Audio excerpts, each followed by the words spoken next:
The following podcast contains naughty language and ridiculous situations. Listener discretion is advised. Tonight, we have one of my best friends of all time on. I can't wait for you guys to meet him. So, no jokes, no bullshit. Welcome to Trick or Treat Radio.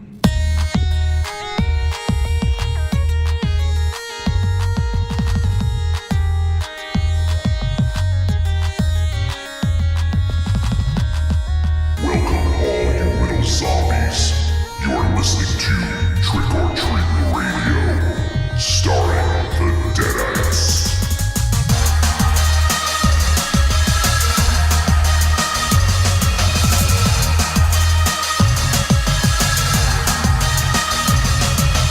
Welcome to episode 288 of Trick or Treat Radio.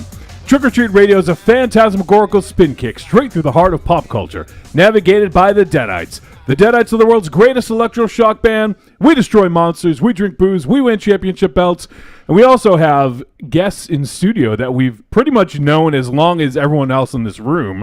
And I can't believe it's taken 288 episodes to get them on. But we'll let Mars do the intro. Want to do the proper intro, Mars? He's another one that was on that OG list, and he wasn't even doing this at the time. I wanted him to have somebody else's job. Yep. Sounds like Onsta Eero. Who could that be? But and that was before he wrecked the CryptoCast. But single-handedly, baby.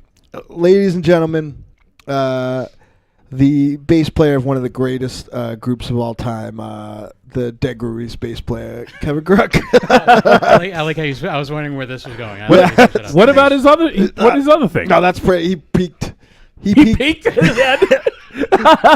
peaked when we peaked with the Dead Groovies. When we made the Christmas record, Yeah, that was it.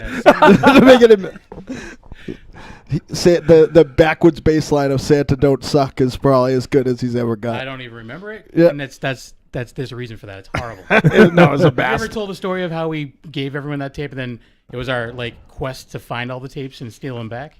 No, it was my quest because I didn't get one. Oh, it was horrible. It was bad. That's not bad. It's a But bastard. thanks for having me on, guys. It's a masterpiece. You can hear this dude every single week on the Dorkening, and talk to me about. I'm excited to hear about the network stuff too. I met this guy when we went and saw Army of Darkness, so you could tell that it was a match made in heaven. May have led to some early delinquency. Yeah, the first time I met you was when we went to see Army of Darkness in the theater. Giant theater for that movie. Yep. Definitely. But and then it just went all downhill from there. I would skip school to go hang out at Mike's house because you're like a year or two older than me, and so it was like a year or two, something like that. You would already Put an S on it. I was a senior. so I already got thrown out of school. I was 11. Well, yeah, it was good times. You opened my eyes to a lot of awesome horror movies, so I appreciate that. Thank you. And you showed me a lot of awesome music. Well, thanks. Name one band. I would have probably not have been. Was there a million bands? No, a million bands. If you give me 3 episodes, I'll name 2. No, I was pre-excited about the Aquabats because of Kevin. Nice. Yep. So that I knew that I wanted to go check that out. Cool. And then I'm trying to think. There's probably some big ones. Probably, yeah. I don't know. No Effects. Yep. Yeah, all the Bad Religion, all those punk 90s bands that I was into punk at those times. Yeah. So you're welcome. Yep. So we do have Kevin Crook here in studio, and that's why if you're watching live, Mars is off screen because we want Kevin on screen. Don't fucking bitch about it. No one misses me. I am dressed nice tonight, though. He is. We do have a bunch of people in the chat room right now, and Leanna says, "Oh my God, Mars grew younger." Way better looking. We got Tim from the future and from Korea says, "Evening, morning. You choose." Pass. Someone named Guest67 says, "Oh God." Yes. We have Leanna, we got Cecil, we got Mark Sheetsy. What's up, man? Sheetsy, what's up, man? We got Cease, our boy Cease, Chromcast Josh, and think that's it from what I can see. Well, hello to everybody. Sheetsy and I have some cool some cool shit coming up. So be excited about that, folks. You'll be happy. It's a good tease right there. Speaking of not, this isn't a tease because I'm going to say, starting tomorrow, the 1st, every week, I did this last year. Oh, and Evil Corny there too, right. and Raven J. Oh my God. Oh, Raven J. No, I gotta tell you something that Evil Corny did for me that'll make you guys happy. But I every week, I think I'm gonna do it on Monday, but I'm not sure. I gotta work out the logistics still. But starting, I'll have to do it on Thursday. So starting every Thursday, I'm going to start at the beginning, and I'm going to release a classic episode of the CryptoCast. Oh boy, are you sure you're about that? Well, here's the thing. There are a bunch of them, but I went through the ones that I could release that Monster Zero didn't ruin, and there are 5, I think. There are 5 and 1 that only I'm in. I'm not sure how that happened. It's only 2 minutes long. It's like the first one or the second one. But yep, you'll get to see Michael Ravenshaw with short hair. It's true. Brandishing a sword. You'll get to see the uprising of my evil son. You'll get to see Diet Coach both get me in shape for a show and then turn around and make me get him a date. You'll get to see Johnny Wolfenstein made very uncomfortable by a luchador undressing. Oh yeah, I just saw that. We saw that on New Year's Eve. You'll get to hear Ares say so many words a minute. It sounds like he's just making monosyllabic sounds. Yes. It's so if you've never heard the CryptoCast, it's our original video show. It's kind of a variety show, news show. It's a fucking shit show. Shit show. What are you talking about?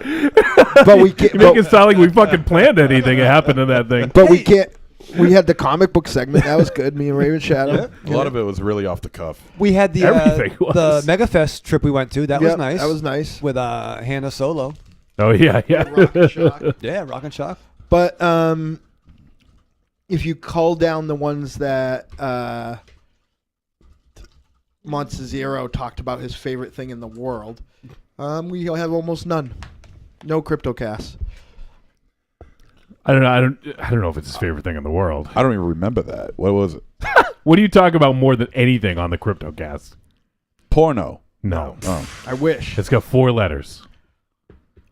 And Don't it ain't, say it. and it ain't fucking. Yeah. He Don't- finally gets around to Don't even. ripping her. Okay. All right. I don't think he does on the CryptoCast. Does No, he? he does. He does. I usually Have just you, Well, that have wasn't you on the watched them? CryptoCast. I watch my parts. Well, of course. Yeah. Egomaniac. Well, I'd rather. I never thought. I'd Oh, see this sweet Gorgamel, as as Jarrett called it last week. You showing off the Gorgamel? Yeah. See. Kevin needed that. Gorgonite, yeah. Kevin needed to see the Gorgonite. I'm all horned up now. You want to take a picture of it? You just- can do a selfie with it. Just stay away from my Gorgonite eye, selfie. We should do 8x10s with a Gorgonite. Monster Zero. How many carbs you think? Uh-oh. You had to eat 2 whole boxes of Cracker Jacks to get those awesome tattoos. So, wondering how many calories, how many carbs? I don't even want to think about it. All right. Well, I want to get into things because we only have Kevin for a limited amount of time. He's very in demand. And he charges a lot by the hour, so we can only afford him for 2 hours. No. Yeah, maybe if you guys pull your money together, we can get some of your change. We can keep him for another 10 minutes. But so tonight we're trying something new. We're doing this new double segment that we're referring to as a Retro Reboot Resurrection, just because I like alliteration. See? And what we're doing, see Raven Shadow? Yeah. That's for you. Yeah, triple R. So on our maiden voyage, we Is that why decided you did that? what? Because it's like a pirate saying and then you say my maiden voyage. Totally didn't work out that way intendedly. So tonight on the maiden voyage, we are going to cover a lighthearted film called Inside. And so we're going to do the original and the remake, 2007 French film, and then also the American remake from 2018. Well, Patooey American. what? Patooey American. That's What? French don't like Americans. I was trying to Well, do the Dynamo French. would know, No. right? What? French don't like Americans. Remember the Rock and Shock show? Yeah, the French don't. Well, that's bad too. Americans don't like the French. That's the problem. They didn't like France's #1 pop band on that day. But also, if anyone remembers very recent history, the French don't like all the French people. Yes, as we'll probably dig into a little bit. So we're going to tackle both of those flicks. We're going to discuss them. We'll compare. We're going to contrast. Mark Sheetsy says, I love the Dorkening. I met them at Scarecon. Super cool dudes. Nice. Thank you. There you go. He recognize you, though. You want to complain? Leanna says, Raven Shadow with short hair sounds like the darkest timeline. It's not good. It's much better covered up. Was that your choice to cut it or someone else's? No, we both decided that. No. Thank you. Take a minute. No. It was. I just needed to change. New direction. Kind of like wrestling. I was going through a new storyline. Yep. Trying to shake things up a little bit. I had long hair for 15 years, and then chopped it for about 10, I think. Yeah, it didn't go so well. Yeah. Well, we mercilessly repackaged you. Yeah. I was rebranded. Ming the Merciless. You were it was like a late 90s repackaging, like a Saba Simba or the Goon. Like it wasn't like no regard to your past history. But don't worry, you kept Repo the name Man. and brought back the old gimmicks. Yeah, that's true. We got Humble Eddie. Humble Eddie says, Hey. Humble Eddie here. I figured it would be appropriate to tune in this week considering the content of the films you will be covering this week. Buckle up. For it was on this very day, gentlemen, 28 years ago, that one Humble Eddie was fortunate enough to slither out of his own mother's filth. No better way to spend my birthday than with you boys. At least while still being able to get to work tomorrow. Wow, that's a weird birthday card. Happy fucking birthday, Humble Eddie. Happy birthday, Last buddy. week he wins the download card for killing him a sacred deer, and he gets to spend his fucking birthday with us talking about Inside. It's the year of either co-host and listener birthdays on the show on the same day that we broadcast. Right? Speaking of downloads, I have something awesome to show you guys. What? What'd you download? I was Cake farts? No. Never talk about cake farts again. If you want to know, if you want to make your list of the top 5 times I was pissed off and upset to be here, start with that one because it'll there's no way it will be pushed out of the list. The craziest thing is, the dichotomy between these two was on display. MZ's like, turn it up! Turn it up! I want to fucking hear it! I want to hear it! And Ravenshaw was like, oh, no, I don't want to see this. Yeah, and everyone's talking over it. But see, here's the thing. Here's the thing. Yeah, here's the thing. It's called cake farts, right? Yeah. All right. Kevin? So I mean, half the I guess you could say enjoyment of this video is not only watching it but listening to it. Otherwise, I mean, you got to listen for the farts. I mean, what's the point of it? It's a sensory overload. It's like being an IMAX For you, theater. it's a sensory overload. For you, what is it, MZ? Just pure wholesome entertainment. Pure joy. 100% pure adrenaline. Pure masturbatory bliss. Month Hey, Zero. let's not go overboard here. Month Zero, keep talking. I haven't finished downloading my Razor Blade app yet. Michael Raven Shadow. Tim from Korea, hold on. Tim from Korea says, Inside, a.k.a. a womb with a view. Yes. I like that. Might be the episode title. Michael Raven Shadow, can you read the titles of the first 3 movies? Will you turn your fucking mic off? Did Turn I? your mic off. Say it again. People couldn't fucking hear you. This is a gift from Corny. He gifted me these It's a downloads. GIF? A GIF or a gift? Gift for my Man. for my Voodoo account. Will you be so kind, Michael Raven Shadow? The first top 3? Yep. All right. In there in particular order? Nah, just whatever. All right. Well, no, I think we should do the first. Okay. All right. If you're going to start somewhere, you got to skip the beginning. You want to jump in the meat of the order. You do. You're going to jump into Fast 5. That's right. The 5th installment of the Fast and the Furious saga. There we go. After that, what comes after 5? 6. Fast and Wow, I'm Furious. amazed you got that. It's true. It was right in front of me. And after that, I think, is this car flying at one point? Fast and Furious 7? It flies in between 3 buildings. That's outstanding. Yep. See, I was getting anxiety. I was Fast 7 was on the other night, but I'm like, I got to watch Fast 5 first and figure out how this happens. Right. It's Fast 5 Freddy. Fast 5 Freddy. And The Fate of the Furious. Yep. Part 4. Whatever the fuck. It's the 4th one that matters. Yes. I am so fucking happy. As you remember, my joy for Fast and Furious 7 brought me to childlike giddy Yeah, bliss. So now I'm going to be able to watch all sorts of ladies getting flipped into sunroofs by hydraulics. And then this happened, and then this happened, and then this happened, and this happened, and this happened. Oh, and this happened, and this happened, and this happened. It is kind of amazing.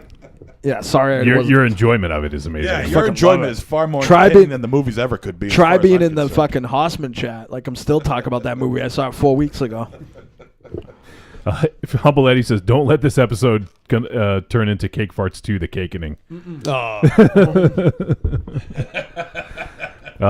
Tim from Korea says, "I think MZ could take a part-time job dressed in a clown suit, providing balloon animals and cake farts for children parties." I can do that. Skeezy the clown. I can do that. I am licensed. No, you're not. I don't know if that's the best thing or the worst thing I've ever heard. She's got his tags and everything. Yes, bring your kids. Bring the whole family. Even All the right. dog. Well, we're going to jump into some Whatever. movie talk here soon.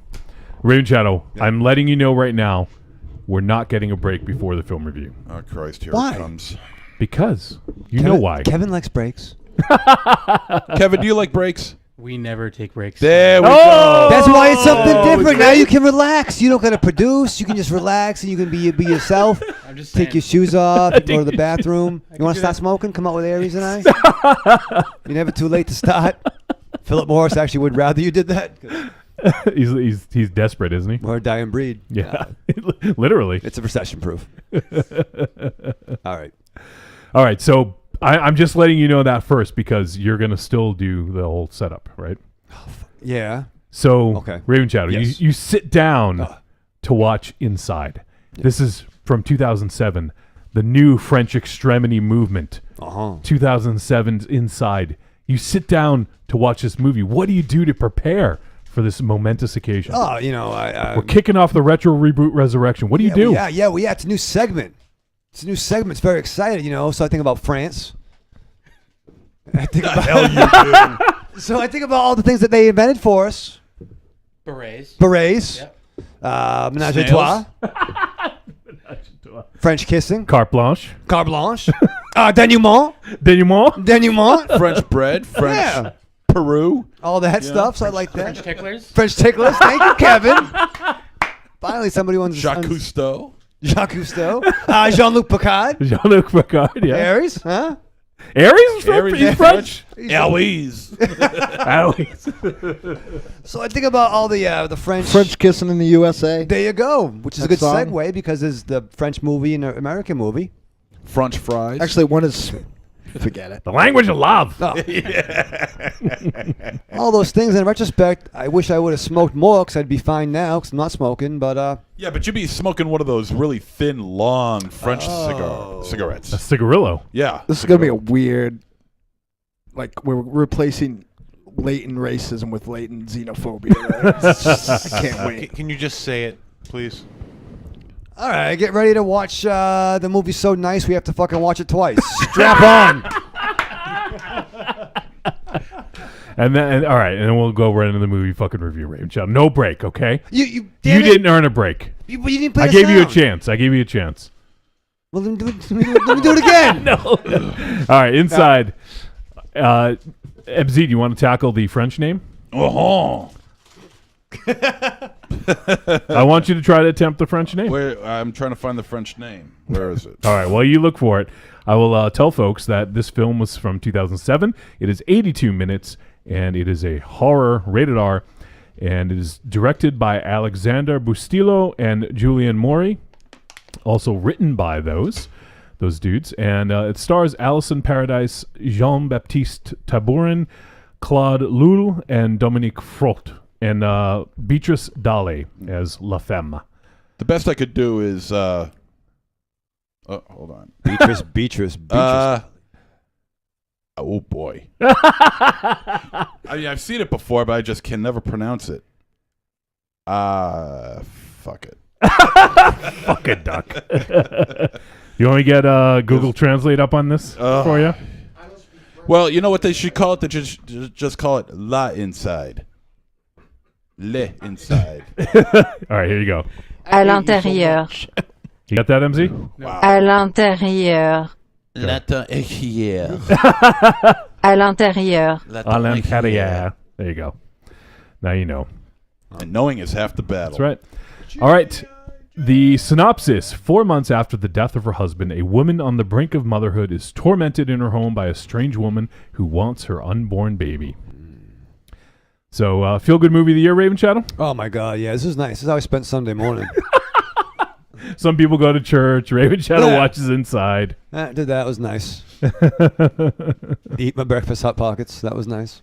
This is the first time you've seen this, right? Yeah, first time. For me, too. I'd never seen Yeah. it. Really? Yeah. Same believe. here. Yeah. Okay, cool. Wow. Yeah. This is one of those films that Aries has it on Laserdisc. I am fascinated by Aries. I am fascinated by Aries too. Yes.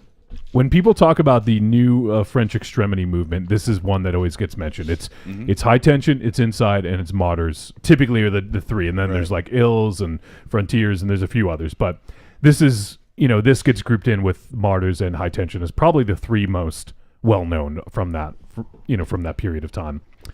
And Mars probably knows a lot more about this than I do, but the movement was kind of spurned by, and I think that there was some films that came prior to this, but there was the Paris riots of 2005, which was a lot of unrest in Paris at the time, and it's very clear that this sort of the film takes place during that time.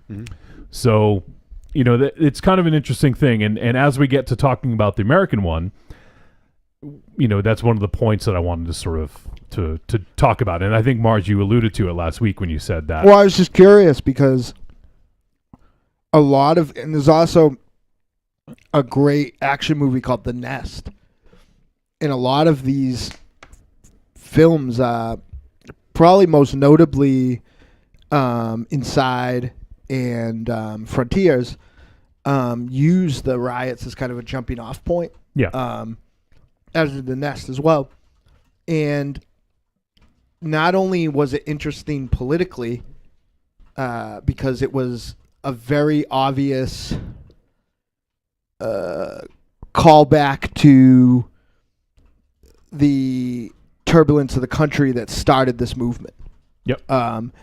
It also, in this film in particular, especially, was a great reason why, in a time of cell phones, telephones, in a small neighborhood where houses close together, this could happen. Because the fact that I had actually forgot because I love this film, I had actually forgot that police show up twice. Like, it was perfectly reasonable against this backdrop for police to be not as available, and for people to not be around. Add that on that it's Christmas Eve and shit is going down. Like, it's like really a cool, dark movie. And if I can speak very broadly about the whole thing, what's incredible about this movie is it does a lot of things, in my opinion, because it has a tone that I can't think of another film that has it, where it straddles a very cartoonishly gory aesthetic, but there is also something at its most effective parts. There's something about it that's super real and super raw.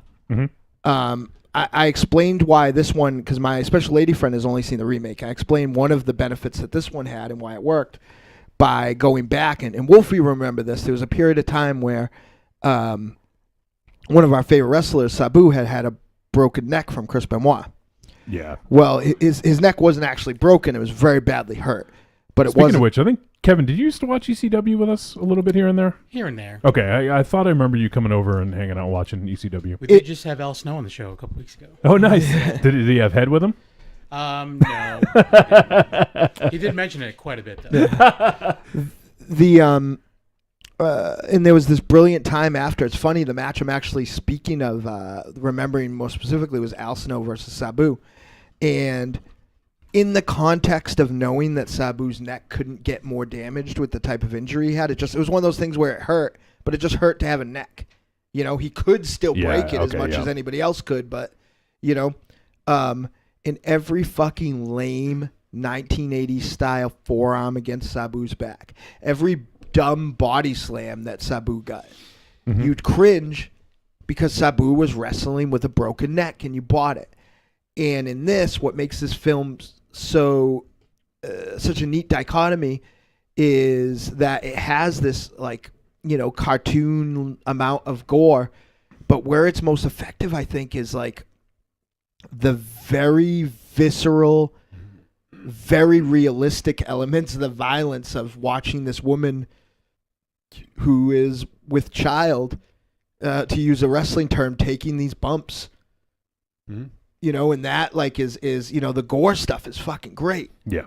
But there is an air of realism,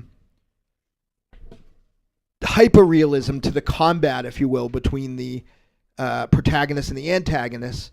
That's almost so real. It's real in that old Hitchcock adage where it's hard to kill someone. Right. We're used to action movies and slasher movies where people generally, unless they're the main hero or the main villain, they go down with one bullet or one stab, or no matter where you put the knife, you stab somebody, they go down. Mm-hmm. It's hard to kill somebody in real life. People, unless you hit. Have you tried? No comment. Unless Well, you have tried. You probably tried to kill MZ a couple times at least. if looks could kill.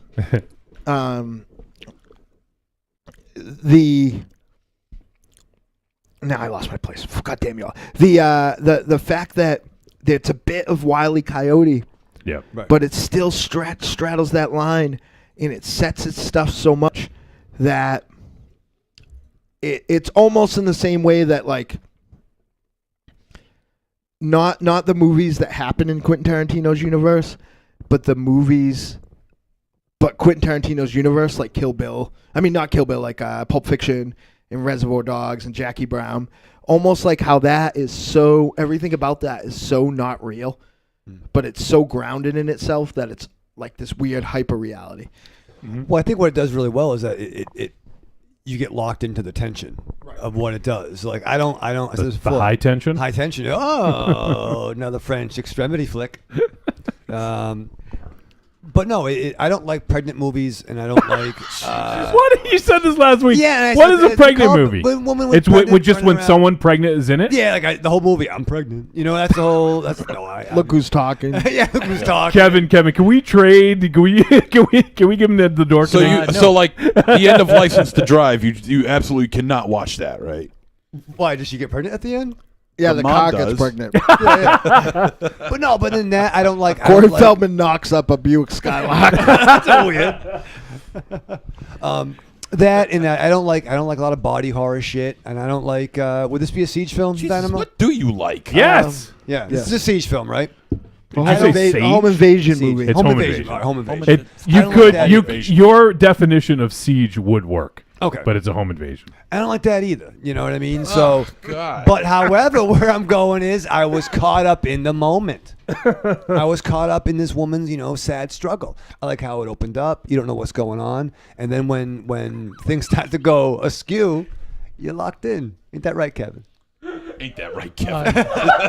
Sure. Yeah. He is so afraid to agree with you right now. Yeah, I don't blame him. Jesus. So you're into this, Raven Channel. I am. I'm locked in. You Sunday were morning. locked in Sunday morning, Yeah. watching La Interere. Yes, 10:30 in the morning.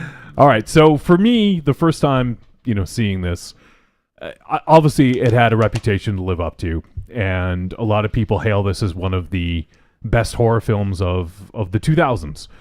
That's certainly not too far from from what I've heard from a lot of folks. So, and I thought the interesting thing about this was that even though what's coming, what the movie's about. I mean, look, you can almost just ascertain from looking at the poster almost, and if you've heard anyone talk about it, you get it. But even then, it didn't. It certainly is not a spoiler, or it didn't ruin anything, because it's all about the experience that that Sarah has, and with the woman, and how it all sort of unfolds. And once we start comparing the two films, I think we'll kind of get into that a little bit more. But they sort of unveil the story in slightly different ways, and I will just say flat out that this one did it much better. And I don't want to get too much into the remake yet, but no, this was I was really really impressed by this, and it definitely lived up to, I think, to its billing as one of the the great horror films of the 2000s, and it just had some interesting moments. Even that moment at the beginning when Sarah is just saw the doctor and got the ultrasound or whatever, and the nurse comes up and starts talking to her while she's smoking a cigarette. I thought you'd like that, Raven Shadow. I did. It was a very creepy hospital. I'm like, fucking, Paris is dope. They don't give a fuck. They smoke over there. You'd be grown-ups. But I just thought the interaction was really telling, and that woman was like, oh yeah, like, my first child died, and blah blah blah, like setting her up like this horrible fucking thing. Well, it was great. I mean, it had you realize what something happened. Yeah, it's fair to say. And then everyone, like something happened with her husband. Okay. Everyone had to sit in that fucking chair. Everyone had to like fucking engage Sarah, and she wanted no part of it. But that's where it kind of started, the creepiness of it. And I didn't see a trailer of it. I knew nothing about this movie. Nanu, what? Yeah, Shazbat. Except someone was pregnant. You hated that part. Yeah, you really don't like that. I hate that. No, There's a whole reason for the movie. Dynamo's right that this movie is set in a hyper-realistic world. But this also comes across as a kind of story that would actually happen. I mean, when I first heard of this movie, I actually thought it was based on a true story. And because this is a French film, it's one of those kind of stories that's so hard to believe, but it is possible that it can be done. But it's something that would happen so far away from us that actually legitimizing the story would in be the mystical difficult. land of France. Well, yeah. Strange things where the happen. hobbits live and the dragons Strange fly. things happen all over the world, and sometimes it's very hard to believe that something like that does happen. But I think that the tension in this movie is absolutely like sky high. Honey, grab your bags. There's a tornado. We're either going to Paris or Oz. What I really liked was the production on this movie. Not just the acting. I thought the production on this movie was really, really stellar. What does she go by again? Yeah, La Femme. La Femme, or the woman. When she soundtrack going on, and it's just like you.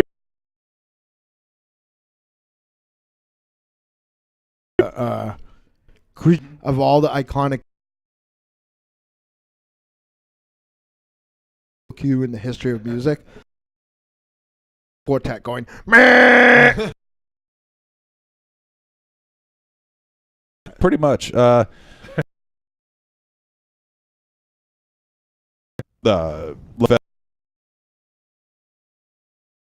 Unbelievably, the little gap in her teeth. Hey, so do I. So you got about 22 gaps in your teeth. Hey, at least I got teeth. You went there. Le lion, le wish, le wardrobe. This is the only way you could get to the mystical land of France, where babies are kidnapped to the left, to the right. But also, it's the sound design in this movie as well. The scene where Sarah, she's just laying in her bed. Nothing's happened yet. She's just laying in her bed. Here comes La Femme. She's got the scissors in her hand. She unveils Sarah's pregnant stomach, and you got that point of scissor that, the scissors are open, and she's got that one blade sitting on her stomach, and you can hear like as it rolls down her stomach, and then a big thoop as it falls into her belly button.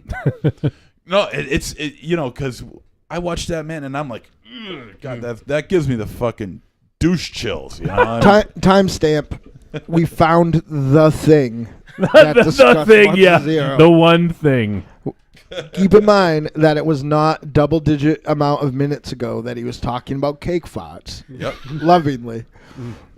Longingly. It's because he can relate to a pair of scissors getting dragged across a giant belly and into a belly button. That's the only thing that was missing in this movie was cake farts. Jesus Christ. No, seriously. No, this is a fantastic movie. I do love the hyper reality of it. I like the word that Dynamo used in hyper reality because that is probably it's at its most how many core. times have you seen this? Maybe 10 or 11 Jesus times. Christ.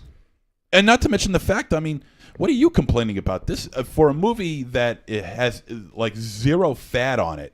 You know everything about everybody. Yes. And at a scant 82-minute running time. Perfect.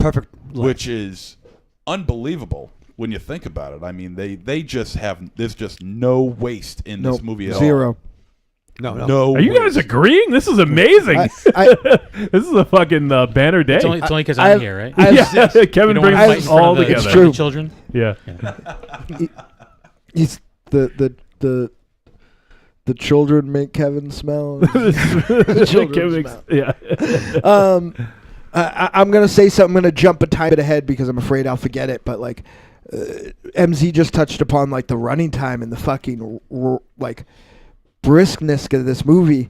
I feel like, and I said this about something else recently, so I'm plagiarizing myself, I guess. But I feel like when they did remake this, and they like kind of tried to move things around, it was like a fucking puzzle that they couldn't put back together again because it's so fucking tight and it's so brilliant and it was so judiciously edited in the sense where I feel like any more lingering on a scene or another scene of action, quote unquote action added, the whole thing could have fucking blown up. Mm-hmm. Like it could have not worked. Like its whole reality hinged on the fact that you didn't have enough time to focus on the fact that the samurai style like Adderall spray and this very grimy realism of getting a hand injury, if you will, those shouldn't be. That's very different from a Nicole Kidman hand job. Yeah, those shouldn't be in the same movie. You know what I mean? Like those are yeah. different types of violence for different types of movies, and it just fucking flies. Like it literally is like this movie was shot out of a cannon. and they stay on the violence just long enough for it to sink into your brain and see what's going on. Then they switch over to the next scene. It's meticulously edited. This is probably my 8th watch of this, and but it's been long enough that I haven't seen it in a while, and I feel like a thing that it did is in rewatching it today, I had tricked myself into thinking that wow, I was tricked all this time. Like this movie is all about the aftermath. Like some of the like you see the after effect of the gore, you don't actually see the Nope, that's definitely a fucking scissors in that guy's dick. Yeah. Oh my god. Oh my god. This movie, and once again, just because we're talking about it, this was about 10 times more gory than the remake. Oh my fucking geez, god. by Oh my far. god. It was like far. it was almost like the difference between like a rated X movie and like a rated G movie. The remake was a really intense fucking Lifetime movie. I mean, compared to this fucking. and we've done a film by both these directors before. What was the one from the remake guy? Because we did Kidnap early on in our run because I remember I will be irritated for the rest of my life that the movie that Monster Zero picked to Kidnap didn't have a fucking kidnap. So yeah, this was directed by Alexander Bustillo and Julia Mori, who did Leatherface, which we reviewed not too long ago. But no, it was very economical, and there's a lot of things about these home invasion movies that I don't like. That we'll talk about more of. What? That I don't like. That's all you ever pregnant in the say. home invasion movies that you see? You don't like pregnant movies or home invasion movies? Yeah, You don't like scissors and dicks movies? Well, yeah, they just really have more fucking cake farts, you fucking mongoloid. But like going to Shadow, you didn't know that that's how circumcisions were. Yes. He only knows kryptonite circumcisions. That's Superman hates that. The point is that there are things I don't like about these flicks that this movie does. It doesn't have things that we'll talk about later in the remake. But no, it once the violence happens, it doesn't really let up, and it makes sense why there's always the extra casualties. Right, someone always has to die that's not the main character. Right. So there was a reason why the cops showed up. There was a reason why her mom might be there, other people might be there. But here's what's cool about it. Well, you're 100% right, and I'm sorry if this is where you're going. Yeah. Unlike a lot of these movies, there actually was a reason that all those people showed up. Oh, that's what I mean. That's what I mean. There was. It wasn't just like, hey, I was jogging by and I heard a ruckus, you know? Hey, I heard someone wasn't getting kidnapped in here.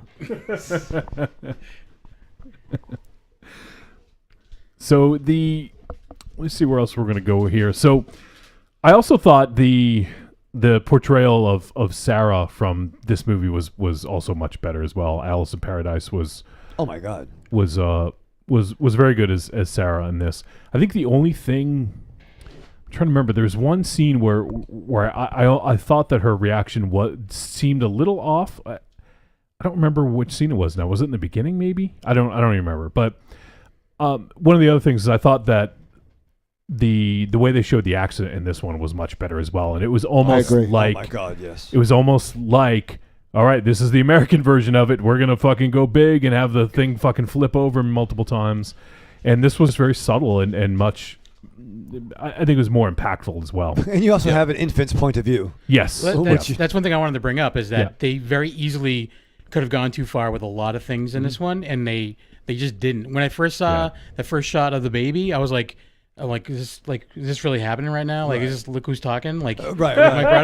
But it legit needed to be there, and it's not in the American one, and I miss it. And you know what I'm saying? It should have been there. Yeah. I thought it added to it, definitely. Well, the problem is that they tried to get the same actor, but that baby grew up. Same actor. Damn kids. 10-year-old. What are you going to do? Shove a 16-year-old up there? Let me out. Is that awkward boner? Whatever. Hey, Mom. Poor Mom. I mean, though you can do that in a magical and a French. Yeah. Babies have boners in France. Off to see Le Wizard. But also too, in terms of Sarah, like there was a lot in this first in the original that didn't need to be said. It was all in there, the emotionality or in the way they acted, where they needed like whole extra scenes created to get that emotion across in the remake. And you actually felt that this Sarah was at like her end. She was done. Christmas Eve by herself, a kid, husband's dead, and she's alone. She's isolated. Yeah. So not only she was isolated emotionally and isolated from. Oh, listen to this fucking guy. But also, I think also her career as a photographer also played a big part in. Well, not so much of a big part, but. A more important part than it was in the remake. Well, yeah, and one of the scenes I loved, one of my favorite scenes, and I think it had a lot of impact, was when she's in the park shooting, taking pictures of the family. And that scene is more important than you would think. Right. As we'll talk about later on. Yeah, absolutely. So that was one of the things I liked, that there was. Aries is so pissed. How can you tell? He loved the remake. He lies in wait. He's like a fucking cobra. He lies in wait, and he's gonna strike when the moment's right. Yeah. It's like Randy Orton's gonna come out. Aries with a good point out of nowhere. I thought that the stalking in this was fucking awesome. I agree. That scene where she's like when she's in the house, so like she's already she knocks on the door, she's like, I need to use your phone, and then after a while she gets frustrated and was like, Sarah, I know your husband's dead, and it's like, whoa, what the fuck, and so that was obviously kind of disturbing, and then there's the scene where you see her sort of near the window, the silhouette of her near the window.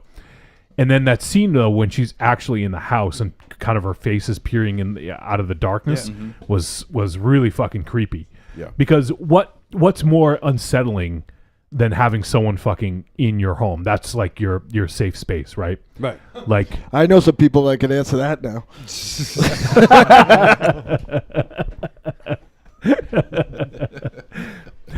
Out of all the people that we're going to talk about, you're the one. Good morning, everybody. Hey guys, Do you just like lie in wait like that, Mars? here's When you- Kenny Omega. When you go to strange people's houses? I had to buy some pajamas. That was weird. Got an extra toothbrush? Did you bring your stimmy dent? Yes. Okay, so But I just thought all the stalking stuff was so fucking great in this, and when she grabs those scissors, like I don't think I've ever viewed scissors as like as a menacing weapon like I have. Yeah, you never will after not this. again. Right. yeah. Right. It's just like a normal household mundane item that everyone has. And now, like, it changes the way you think about scissors. And But it's also the scissors themselves. You know, it's not one of those little dinky pair with the Well, plastic sure. I mean, if it was a plastic fucking handle, it's different. Yeah. Yeah. I mean, this is Yeah. like Yeah, with the 100%. Just safety scissors. No, It can make little doilies Yeah. and shit like that. Like no, you know what I mean. Well, to be fair- it's these huge ass fucking like foot long fucking. These are scissors, mystical metal- French scissors. No, shut up. They have a +5 for. She probably pulled it out of a Extraction. fucking stone before she went to go stop. Didn't she dip them in like rubbing alcohol before? Yeah, she yeah, did it too? yeah. So you Yeah. can tell like right from that point Because like, she safety's cared. important. Well, there's that. I'm assuming it was if she nicked the kid, Yeah. she didn't want Yeah, an infection yeah. or something No, like no, that. I get it. I thought. I mean, I just thought it was great. Very like that's the other thing. Like there are thoughtful details of that belie this film's pacing. Like it's just fucking great.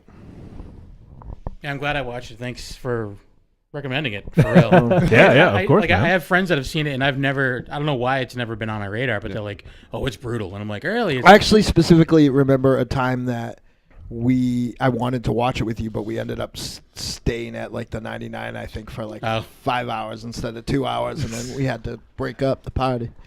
Mars, you want to? You talked about it a little bit last week. You want to talk a little bit about when you watched this? Because you said you had to take a break. Yeah, so me and Derek Ring, who not quite as extreme as the other great horror artist we know named Derek. Yeah, but also amazing draws artist. dead and rotting things for a job. Yeah.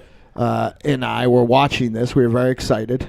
I was so excited about this that I canceled Smartass Theater practice so that we could watch this instead. And we told our other partner, Slacks, about this, and he just didn't come. He was just like, oh, we're going to watch this movie about this. He's like, all right, I'm staying home playing Xbox. But that's a good Slacks impersonation, actually. Yeah. But me and Derek watched 45 minutes of this and then stopped it and had to take a walk around my neighborhood in the daytime before we could sit down and finish it because it like was so impactful. And again, wasn't the gore. It was fisticuffs. Maybe it is a lack of knowledge in biology. Maybe it is an air of inherent white entitled chauvinism. Yes. But to see a woman who is pregnant in peril is scary. To see a woman who is pregnant get fucking front kicked over a bed is fucking gasp inducing. Yeah. And then at a way she's like hours away from being not pregnant anymore. Right. Right. it's Literally like the next day. Like the kid's coming before Santa Claus on Christmas Eve. Right. Like Yeah. It's happening. Yeah. And I even love too. I love the fact that when what this movie does, because let's face it, it's not a great scheme by the evil home invader. Like she didn't really think it all the way through. Well, I think she sort of did. Unfortunately, I think that it just was not. Well, there might be a level of a Batman villain way. Like, how are you going to get away with this? You know what I mean? Like, you're probably going to end up in Arkham. Someone's going to find you. Yeah. Which is actually something that I feel like they did try to correct in the remake. They just didn't fix the script at all to make it seem like she'd done any research or had any. But yeah, no, you're right. But at the same time, I think it comes from, there's obviously you're dealing with, a monomaniacal sociopath, and you're dealing with, psychopaths and sociopaths, in my understanding of it, are generally also very vain. Right. Mm-hmm. Yes.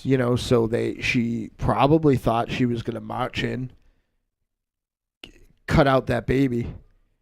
And actually, there's one thing where I feel like the remake did do a little better, plot-wise, but not execution-wise. I think I know what you're talking about. It involves chemicals. Yes. Yeah. Yeah. Like, I think that's a much better plan than... Yes. Then the dry stabbing. Yeah. In the middle of the night. So, yeah. I actually, By the way, you know dry what? There was- stabbing is how she got that one. There was something kind of there was something I preferred about that, though. I totally agree with you guys. Like, it was more well thought out in the remake, but there was something that like was just kind of like, I hate to use the word charming, but like Oh, just, no, I got it. Yeah, I agree. but there was just something about that, like it was more visceral and more Right. it had more impact, whereas the other one was like it just kind of went along with the whole sort of Lifetime movie sort of kind of vibe to it, I guess. I think this movie only had one flaw, and I want to see if anyone agrees with me. It was it worked better in the original than it did in the remake, and I don't think it was because of its successive order or originality in when it was. I think in just the fact that it's another thing that in another movie with another 2 minutes, another 5 minutes, might not have worked at all. But because you already have fucking whiplash, by the time it comes to this thing that is kind of ties it all together. For me, the whole movie, the one thing that was lost on every rewatch, because this kind of, again, to use a wrestling analogy, reminds me of a pro wrestling gorilla show, because every time I watch this, I see something that I either didn't see because I was looking away or didn't remember because there's so fucking much and it happens, it's so dense with sensory overload. The one thing that is lost on me, this is much scarier if it's a random crime. If this is what this person does, and this is the next in a long line of her doing this, the fact that there is some motivation there, I know will appease a lot of people who that's their thing. Creepy girl, I love her, but she's always saying, "Why is this happening? What is the?" And I am always a big fan of, it's why I love the original Halloween. It's because literally Michael Myers' only agenda in that film is that, with the exception of little Tommy Wallace, he fucking kills everyone he sees or tries to. From the time he gets sprung, why does he do that? Because he's fucking evil. And that watching this the first time, under the impression for whatever reason that this woman was just doing it to do it, was one of the top 5 most terrifying things that I've ever conceived. Because not to actually jump on Monster Zeroes, like, it had nothing to do with where it is, but it was so fucked up that it felt more real. And as soon as you brought a typical third act tying together narrative structure, working writers will call it structure. A writing anarchist like myself will call it a noose. And as soon as you brought in that typical pre-predicated script writing Bible tool, the movie was a little less scary for me. And on each successive viewing was a little less scary for me. Do you guys know what I mean? Because the fact that I thought that this was what this particular boogie woman did, and whatever she did with it after she got them all, did she sell them into fucking white slavery? Did she eat them? Was the hunt better than the kill? Right. Why was she doing this? Was much cooler to me than I did this because of this. That literally came in it, and now that I know about it, it's the only time where I feel like the movie pumps his brakes at all. I'll admit the other times I saw it, it didn't slow it down. But now that I'm kind of waiting for it, is the only wart on this otherwise perfect like facade. It doesn't work for me. You know what? Oh, here we go. No. Here comes the Cobra. You know, What rattled your cage? he did. I'd like to dispute you, but I don't want to spoil the movie. Well, it came out in 2008, not for nothing. Yeah, I think this is kind of fair game. I don't want to talk too in depth about spoilers, but I think we can get into some of it a little bit here because the movie has been out for almost 10 years, or for 10 years actually. So Okay, fair warning. Shut it off if you don't want any spoilers. That'll help the.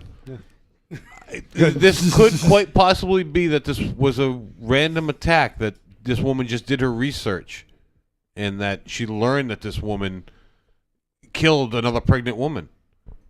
And that was her motivation. Because if you recall, she was told that no one else survived the crash. right. So it could just be a mind game. It could be. It's What was the remake or the They both did it. If you think one, There was a line of dialogue though. Was it the line? I think it's identical in both. Is it okay? Yeah, but I think I actually have thought of that area, so it's interesting you say that. And I was kind of looking for something I didn't remember in this one, but I feel if that is your agenda, without establishing the kind of law of the unreliable narrator, once you saw that from her point of view, I feel like that eliminated that option because she could have just said it and it could be any bullshit and we could be having that conversation like maybe she's lying, maybe she is, and that would have even been cooler too. I mean, granted, it definitely takes out the randomness of it. There would have had to have been Right. some research involved. But they showed her and they showed In the that crash? happen. Yeah, they showed that happen from her point of view Yeah. in in both films. I don't remember From original. the other car's point of view. Yeah. I thought it opened up with the. It was went later back. on. Yeah, it went back when she said it. Well, it did well, it. You know, I mean, you well, are my baby. Yeah. You're safe with me, and all this other stuff. that they were Devil's saying. Advocate. They showed from the other point of view, but did they show the woman? Yes. They did. Yeah, she was talking, and it was almost like I think the airiness of it, like, again, it's one of those things where everything that works about it, like No. one wrong fucking move, and it's the dumbest thing That in the history dialogue of was dumb. spoken by Sarah. No, No, that was spoken by like La Femme. yeah. Was it? Yeah. It was supposed to make you think that the And- way it was edited, it was supposed to make you think It was that her. it was Sarah that said it, but it was La Femme that actually said it Right. because they were both pregnant at the time. Yep. Okay, my bad. Yeah, I mean, but that's the thing. It's manipulative. If you only seen it once, you wouldn't necessarily know. Yeah. Yeah, that's why they do the same thing with like they pull it back to the passenger seat, and you're looking at like the femme going down. Hey, it's a family show. Jesus. I would say big ups for the Paris cops to travel 3 deep. I like that. I like Well, that. actually, one of them was a prisoner, right? Yeah. Like, Yeah. yeah. Well, no, the original team was 3. 3 deep. It's true. Yeah. Yep. What I gotta ask, what was with the younger one when he flipped the at the end when he was like flipping the switch? Yeah, thank you. All right, I forgot about that. Because it was like, did he become like a fucking zombie? Like something was askew with that dude. That's what I Right? thought. Well, I think he just. He wasn't a zombie, but something was. I think they were taking the. I feel like a lot of this film was predicated on that Hitch like that one documentary that's famous. That two things that Hitchcock said that's super famous. Yep. The story about building suspense in the bomb under the table and Right. the people having the conversation about it. And when he was talking about, I think it's a scene from South by North by Northwest, where South by Southwest. I think it's a scene for that music festival. Yeah. That's the sequel, South by Southeast. Yeah. He says that it's fucking hard to kill people. And there's like, it's hard. Like it takes, like, if you hear about people getting killed once in our mind, because we're conditioned. This is me talking, not Hitchcock, but to kind of reiterate in what he said. You hear about somebody stabbed 42 times. In our head, because of cinema, we're conditioned to think like, and I'm not saying it's good, but oh my God, it's that's excessive. That's probably like a fucking wild animal. Right. But it may take 42, as somebody who accidentally stabbed themselves in different parts of their body on more than one occasion. It's fucking hard, like it's fucking hard to get killed. Yeah, I mean, outside of blood loss, it all depends on where the blade hits you. Right. You know, like you know, so it's a matter of that. You know, this whole movie is predicated on that. But I think that, and again, they did it at the right time. They did it at the right time. I think that they had a. I think they put the most extreme, ludicrous version of it as the last thing. You know what I mean? I think they had a man with no eyes and who had got already stabbed multiple times as like the last draw of, in this world, it's like almost impossible to kill anybody. So is he just like full of like not dead rage? He can't see. All right, yeah. So he just fucking heard something. So he's fucking swinging, throwing billy clubs. Yeah. Someone stabbed him, took out his eyes, and now he has a billy club, and he's fucking just, it's not swinging around. I will say his precision on this, I bought the first swing and hit, like his precision on that second one, and the fact that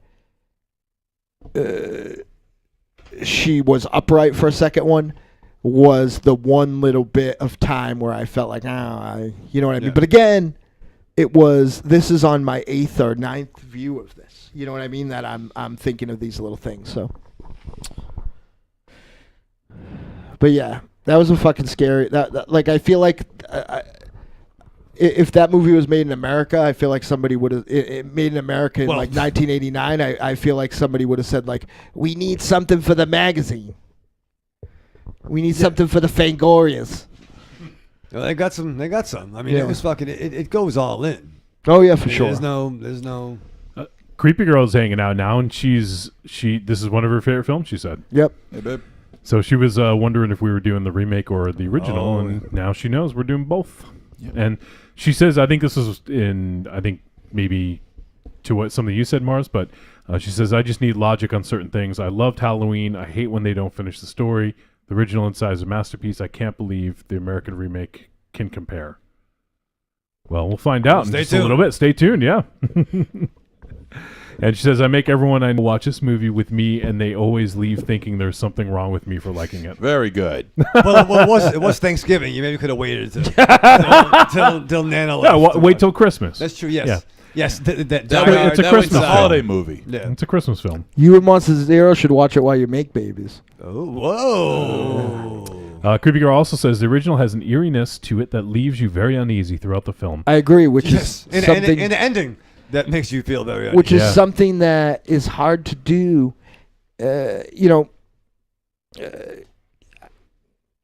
I feel like, as somebody who's not here every week, Kevin, you've probably seen as many of these as we've seen. Actually, he is here every week. You just don't see him. Yeah. Oh shit!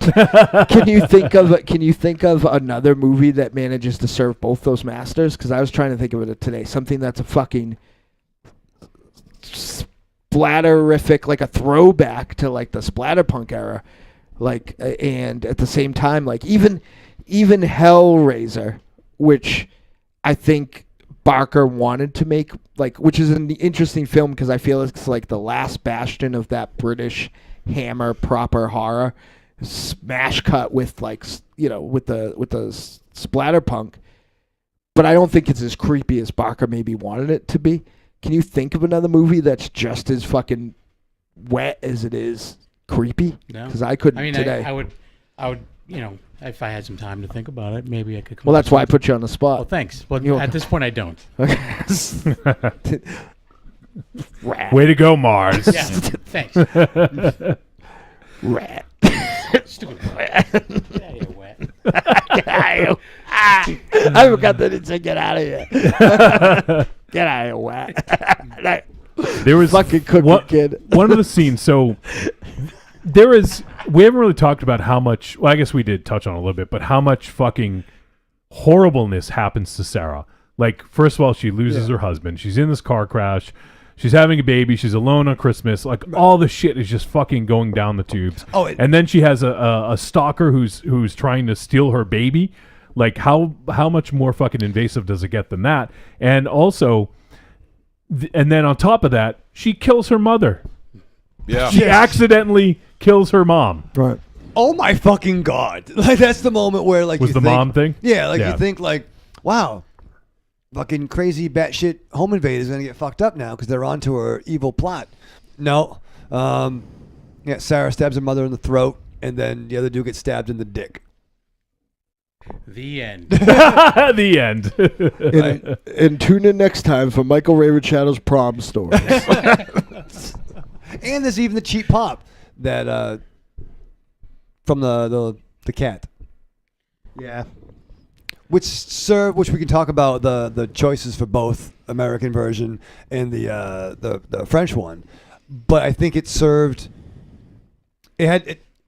more of a potential purpose in the French version than the. I just don't think it was like I think that It was irrelevant either way, but I will say it was more.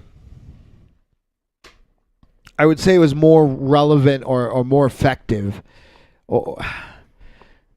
It was more effective in the French one because of my love for cats and specifically black cats. But I think as a writing tool, you needed it more in the second one because they hadn't, by the time that happened in the remake, you hadn't really, through either ability or time, they hadn't really dug their teeth into setting up how crazy this woman was yet. Yeah. The way they did it in the American one, though, was pretty lame. It's like it was right on camera in the French one, and then the American one is just like you see a dog go down some stairs and yelp. There you go. Right. Goodbye. You know, it was, but I feel like what I'm trying to. You're right, but what I'm trying to say is you already knew how fucking. I feel like it would have been more creepy if she. Yeah, because I don't think that it didn't have any purpose at all. And it wasn't like she didn't have like some sort of value for life in her own way. You know what I mean? Like, so it just didn't make necessarily. There was no reason. Everyone else, she was crazy. Everyone else she executed was for a reason. But you could have established something with the dog that she hadn't killed anyone yet at that point. The dog just ran downstairs. That's what I mean. That's why I'm saying it was more effective. They could have shown her befriend the dog, pet the dog, and then kill the dog. Yeah, no. It was bad writing, but I mean, it was at the very least like pedestrian writing. But they, again, by the time that shit went down with the Le Chat Noir, they La Femme Nikita. I only know that because Donna Matrix has a poster of that in her wall. Chocolate But mousse. Ha ha ha, gasoline.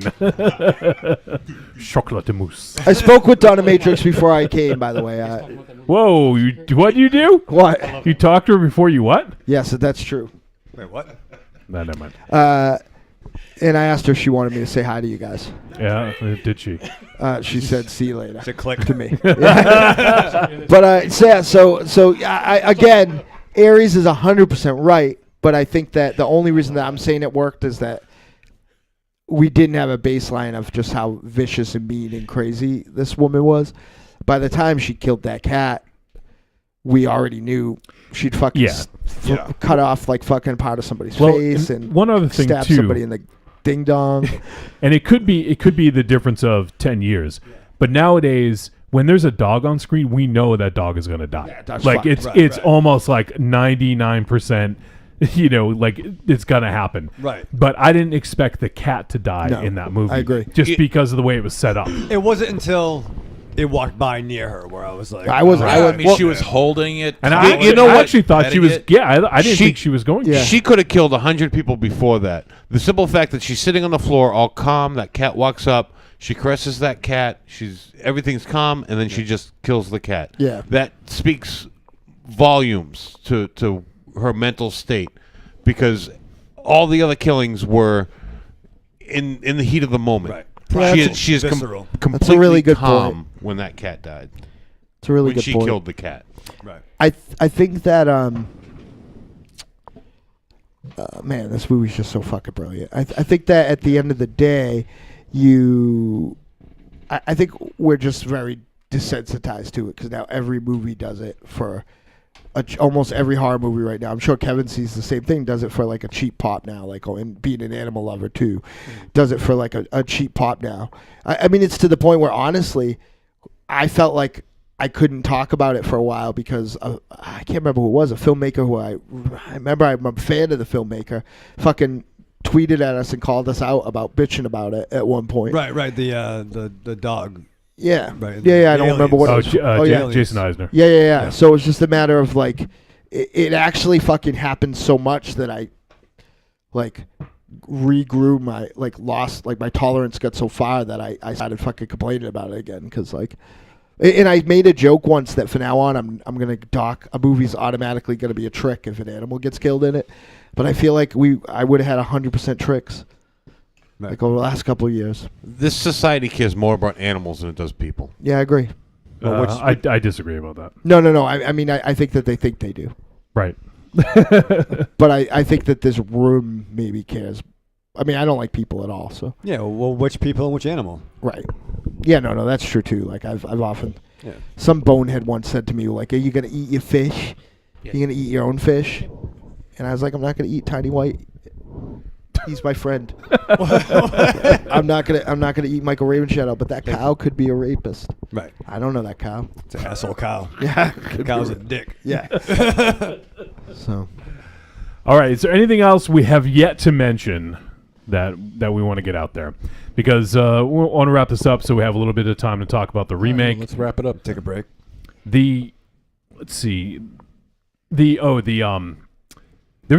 talked about it a little bit, but there's a couple just fucking brutal scenes in this. What about when she gives birth? Holy fuck. That was one of the bloodiest scenes I may have ever seen. The screaming that she does. Man. Yeah. That was the Hey, point. that's just I had to fucking look ear-piercing. away a little bit. It was a little.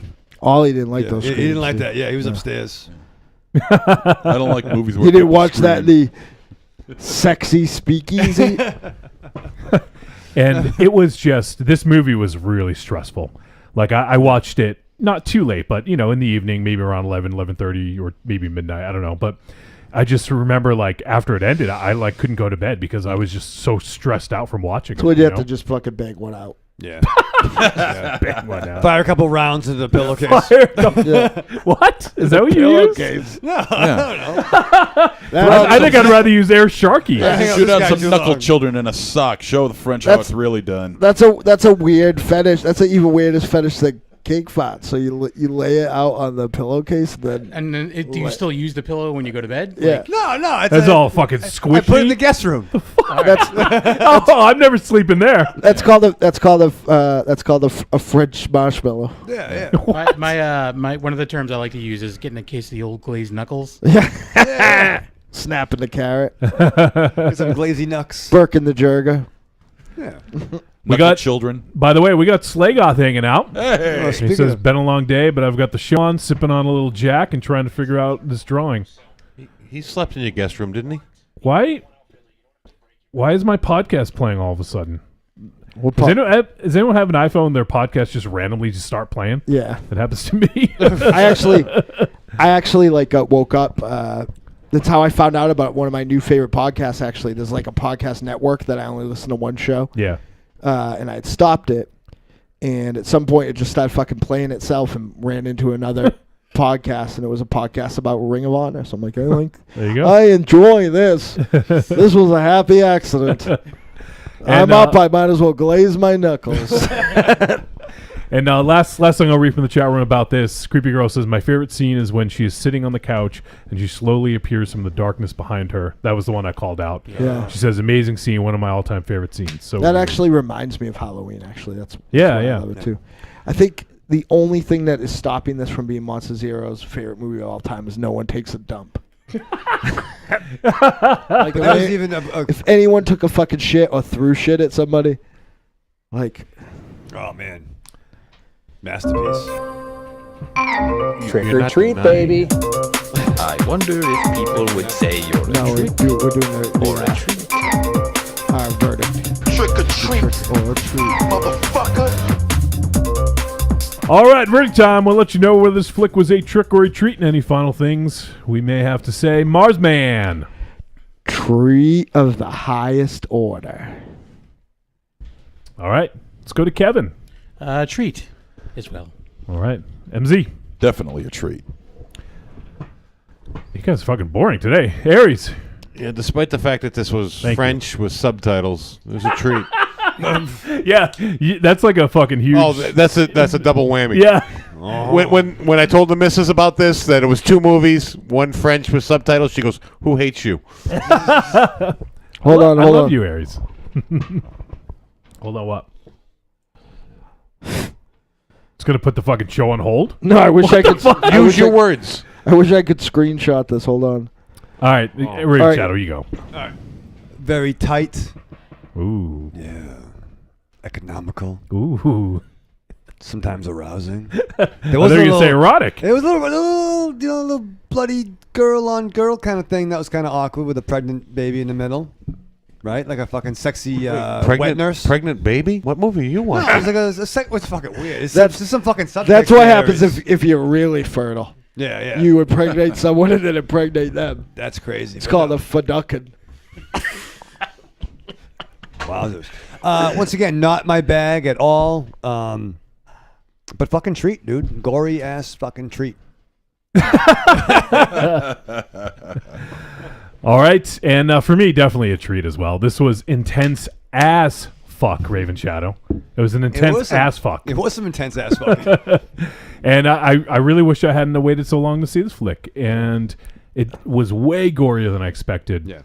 And there was tons of, like, it was just fucking filled with dread throughout.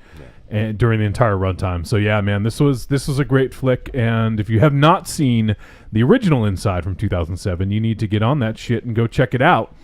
And I don't know if did anyone watch this? Is it on any streaming services? Do you guys know by any chance? Not that I could find. Okay, I don't think it's. I thought maybe it might have been on Shudder, but I don't believe it. I have it on digital video disc. Though they're digital video, dude. Yeah, their new their new movie, or actually it was from like 4 years ago, but it just got picked up in America. I think it's called Among the Dead or Among the Living. Among the Living. Yeah, you talked about that. Is not quite as good as this, but it has some flourishes of the brilliance that is this. If you need to wash that Leatherface taste out of your mouth.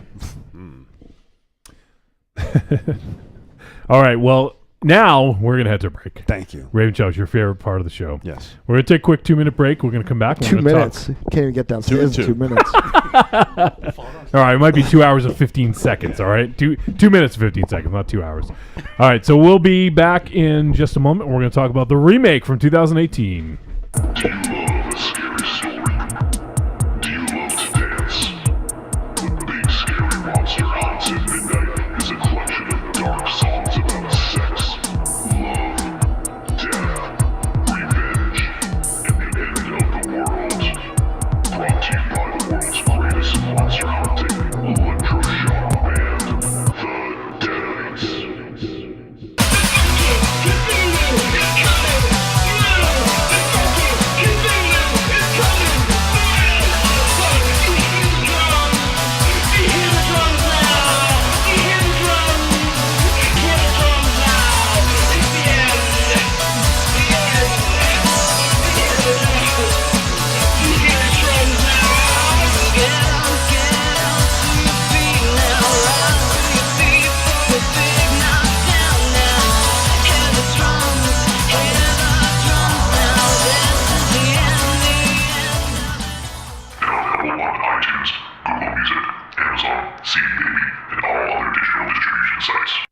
I'm Mike Allred. For the gidgiest listening experience, you gotta check out Trick or Treat Radio. I'm Ruby Burble. What's up, y'all? It's me, the Yeti. Telling all the ladies that they couldn't be more fine and that we should knock those boots like Frankenstein. When I want to get my nerd on, I go to Facebook and I go to the Trick or Treat Radio Facebook group. That's the place where I get to talk about all the hip new horror movies, all the cool comics, Like comics. RPGs, video games, you name it, we're talking about shit on there.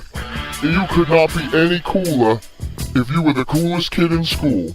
Be the first kid on your block to swing their cock over at the Trick or Treat Radio Facebook group. Just go to Facebook, search for Trick or Treat Radio, ask to join, and it's like Nerd Nirvana, baby, without the shotgun blast. This is the Yeti, signing out. See you at the Trick or Treat Radio Facebook group.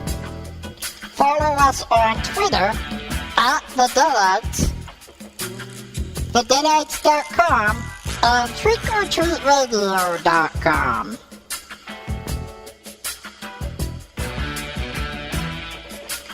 Hey there, this is R.A. Salvatore, call me Bob, and you're listening to Trick or Treat Radio.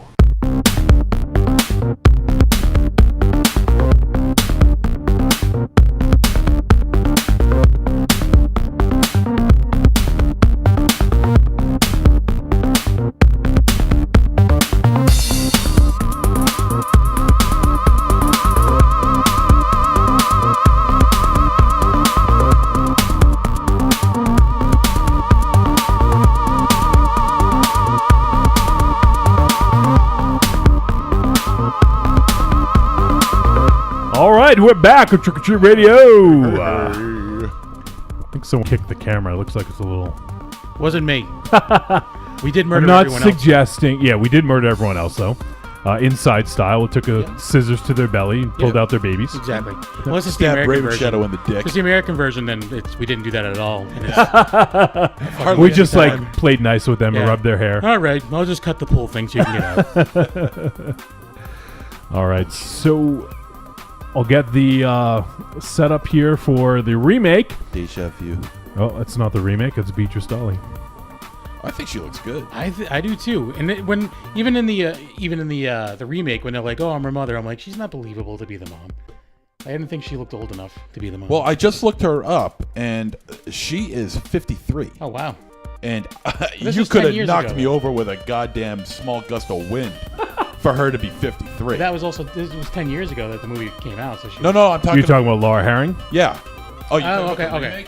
I'm talking about the original. The original. Well, now she's like 56, 50 or 55, somewhere around there. All right, well, let's talk about the remake. Inside. It says 2016. I imagine it hit some festivals, but it just got a VOD release in 2018, so we'll call it 2018.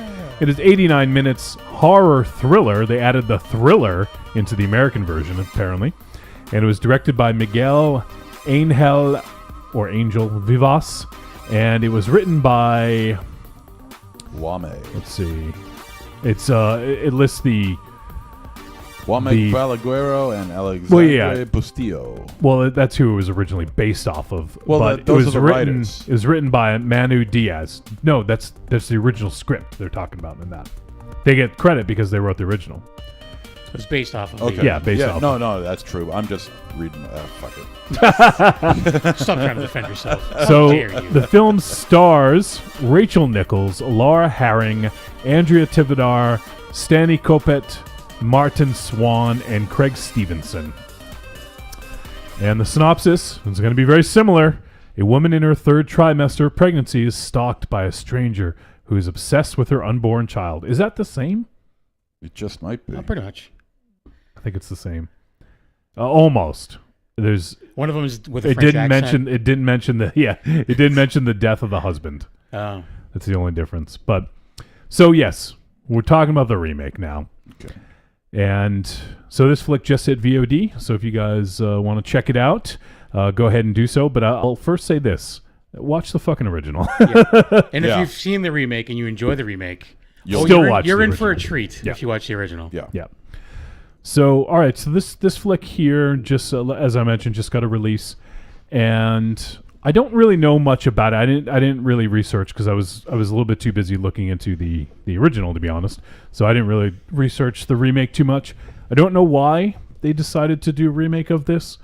I imagine typically when they do remakes like this, they bring it to a different culture. And also because once you start remaking films from a certain area, they start running the gamut, because of the release of Martyrs last year.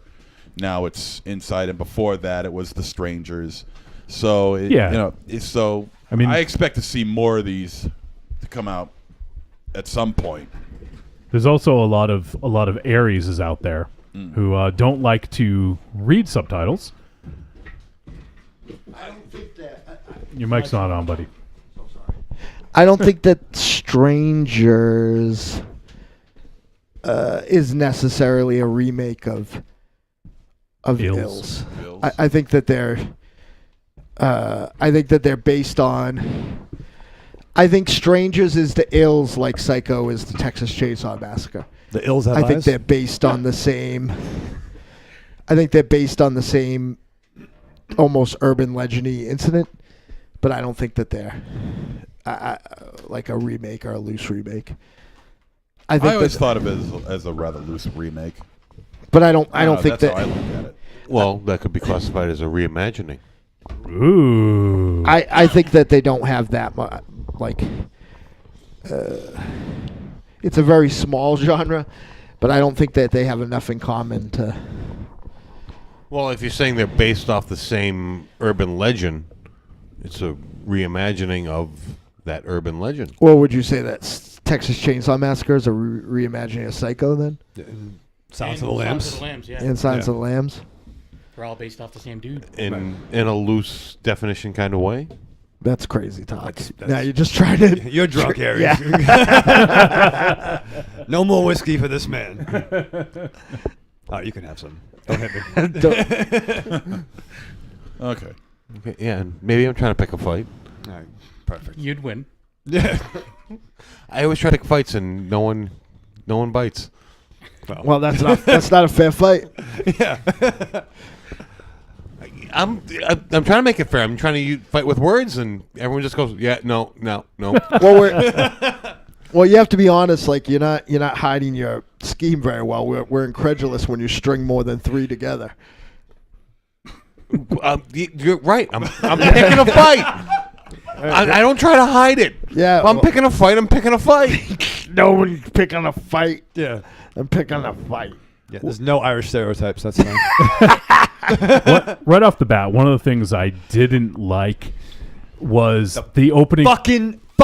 Hold on. Let me talk. What the heck? Let me I talk. have notes. The opening preamble. Yes. So if you didn't see the original, I think that should be kept closer to the vest. Like, I don't know. Like it feels like it tells me too much. Like, it sets up something that I just want to go into this movie and just, obviously I just literally watched the original the night before. They're trying to make it an important, it's like an important announcement, like, beware, this is shit that can actually happen. Yeah. But you know what really pisses me off? Tell me, And MC. I see it I see it all the time when Lay it it comes on to me. this sort of thing. If I remember correctly, I think it said over 306 children or babies are abducted. Yeah. Abducted. It's like, that is true. I looked it up, actually. which is fine, but you know what? Why use 306? Why not just say over 300? It's okay. It's fine. It's Well, all right. who cares? It's Well, like I 362. No. This is like the fucking Happy Death Day all over again. It's a good start. Take them all. Shut up. No, I'm serious. Like, why? Who cares? It's important. Fine, fine, whatever. This is the hill you're going to plant your flag on. I'm shutting up, all right? Continue. I don't want you shut to- up. You shut I up. don't want you to shut up. Shut up. No, keep going. You shut up. Keep going. You shut up. Keep going. It's the fucking get out of pregnant movies. Oh, This no. is outrageous. Come on. I can still Come on, say it. dig in. All right. It's important. It's important to the movie to see that come tire on. go around that zombie. If you're going to Yeah, pick it a fight, is. I'm going to fight back. Come on, dig in. Nope. Aries is fucking Jack Palance and Shane right now. We only got this guy here for 15 more minutes. Pick it up. There's Pick up the gun. Pick it up. there is 1 million baby kidnappings a year. I can only think of 2. Look. I'm just saying, why is it over 306? Why not say over 300? Because the cops got It's him the point I'm trying to make. cares? It's only a point. I just think it's kind of silly to put it like that. That's all. Oh, for God's sakes. You fucking panty stains. Because that's an actual number. Yeah. Like, That's that's a how many fact. there actually is since 1983. I looked it up. If 90 people Why don't die they say more than 10? die at a bus, No. why wrong. would they say There have almost been some. 20? Wrong. At least Wrong. one baby You're is stolen wrong. from his mom every You're year. wrong, and you just proved it. Yeah, Thank you you did, very much. Johnny. You're fucking wrong. How do we prove Dig it? in. Come on. Go ahead. Your mouth. Go ahead. I got your back. Go ahead. I like Let's hear it. He just said it, and he just proved me. Why? Go ahead. Right. How? Because he said 10. 10 is a round satisfying number. It's a round number. 306 is not. I I think. said more than 10. But you didn't say more than 11 or more than 9. You But that's the motherfucker. point. But that's the point I'm trying to make. And he just said it. It's a psycho-satisfying number, said by a psycho. He's the psycho. I'm not satisfied till there's at least 400 kids. It's a there. nice round number it's a by a nice self-satisfying round number. person. God. It's a self-satisfying number. It's a fun love. That's what I meant to say. That's fun. Only 10 kids. You can make some more. And so I can't even fucking. I can't even do it. 19 people were killed in this bus crash. Could you say less than 20? Oh, for God's sake. Just shy of 20. You guys obviously don't get it. You guys obviously do not get it. Oh, actually, they do get it, MZ, because they said that 10% of those abductions were fetal abductions, Yes. but that number was fucking wrong. It's like 6%. They rounded up to 10 because they think like you. Yeah. All right. So they fucking so they lied. Yeah. That's acceptable. It's acceptable to lie to get a psycho. Yeah, so they came up with a psycho number. They lied. No. How the hell do I know if they lied or not? They did. I looked it up. I'm just talking about the number 306. Because it is an evil number. Oh, you cunts. 306. Fucking The number clips of don't the get baby. it. Woe to you, the earth and sea. I am Because the surrounded zero by brings stupidity. the figures with wrath. I You know am what? He surrounded knows by the numbers unbelievable high. stupidity. Perhaps they picked 306. That's the documented cases, but there's No, it's not many the documented cases. There's more than 306. Yeah. And they're No, in So my if basement. it's more than 306, Hey, let me finish. Let me finish. Okay, go let ahead. me finish. Go ahead, They Beardface. stated more than 306. Yes. Maybe 306 is the documented cases, and they're assuming that there's many more undocumented cases that they cannot come up with a number. If that's the case, then they should have put that in the preamble. They did by saying they more than 306. Yeah, which means it could be 307 or 308. They don't know. They know Who at knows? least 306. Why not just? But why not say just 300? Why are we talking about this? Because you You buried made a your big flag deal. on this hill. Yeah, and I'm right. No, you're not. Yes, I am. You're A fucking wrong. bunch of I am kids right. get taken, son. Put that in there. You think I'm going to listen to a guy who thinks that Evil Dead 2 is not a remake? Please. We're sorry, Kevin. Kevin, do you get this on the Dorkening? I thought I'm we were usually done. the one. You know what? giving it on the Dorkening. Hey, So Wait, there it is. 306 cases of infant abductions. Yeah. 10% of these cases happened when the mother was still pregnant. Okay, And it's so only 6%. so 30.6. Over 9 out of 10 mothers And- did not survive the attack. and that didn't. She That She didn't is the say, one. Sarah is the one. Yep. She's the one between the 9 and the 10.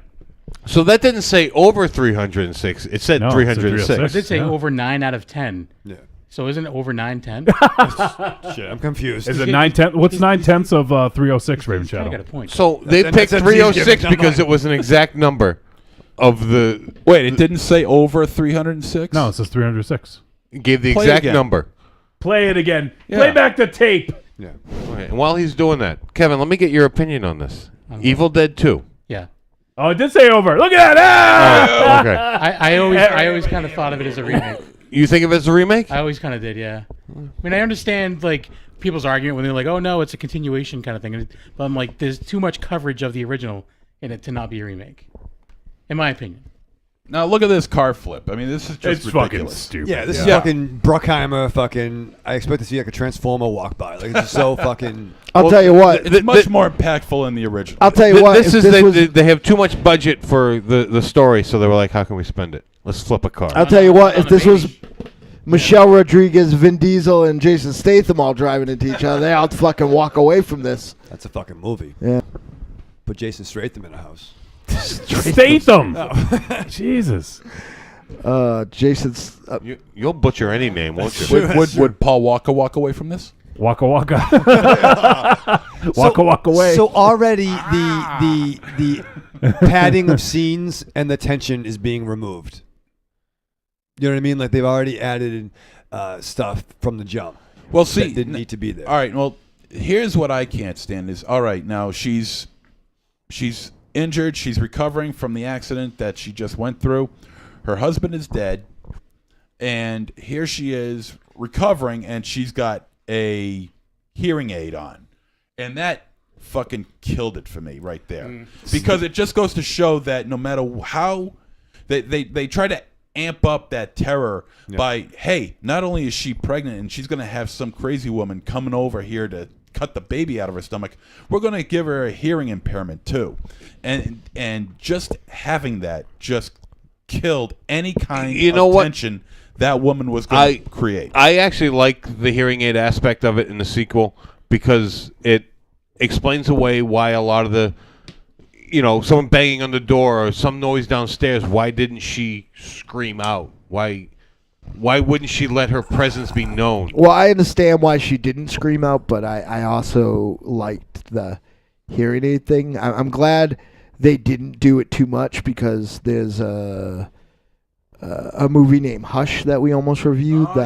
No, we did. No, I tried to remember which movie it was. Yeah, we did review. Yeah. Oh, there's a movie called Hush that we actually reviewed, and I forgot. I try to remember which movie pills. it was. And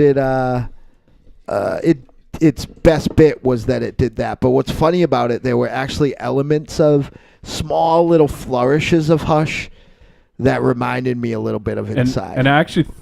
Oh, okay. I got you. Okay. So I was going to say, because I think this remake was made before Hush or around the same time. Right. That's what... Yeah. I thought you were going in a different direction. So. Oh, yeah. No, like...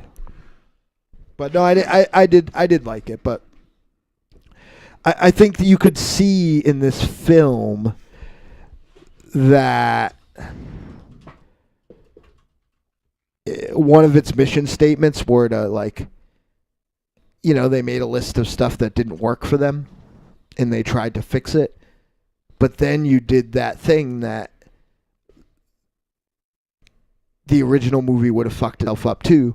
You didn't want to take anything away, but you wanted to add things to, in your mind, make some of that stuff more probable, and therefore you gave a little too much time to breathe, and certain things just didn't fucking work. What they removed in tension, they added innocuous, scenes like this with the cab driver. You know what innocuous means? Yeah, I read about it in a book, in a dictionary. I'm impressed. But they figured they what they held back in the extreme gore and the tension. They tried to I can almost see them trying to we'll make it more sinister. We'll give her a backstory that was not reimagined with the or a hidden agenda or a bigger plot. We'll see the intruder's larger plot, or they'll focus more on deaths of side characters they didn't linger on, to remove the battle between Sarah and the intruder. Well, that's the thing. I mean, I think that they followed the plot of the original film, fairly well, but they threw these new things in here to separate it from the original, and it's like the filmmakers had a hard time trying to get back to the original storyline while trying to inject this new information. Well, that's what I had said earlier. It's like a puzzle that they took apart. Exactly. The first one, it couldn't put back together again. It's like they were missing pieces. Yeah, let's just cut to the chase here. One of the things where, for me, there are three types of remakes, right? There are the ones that are so different that they're better. Right.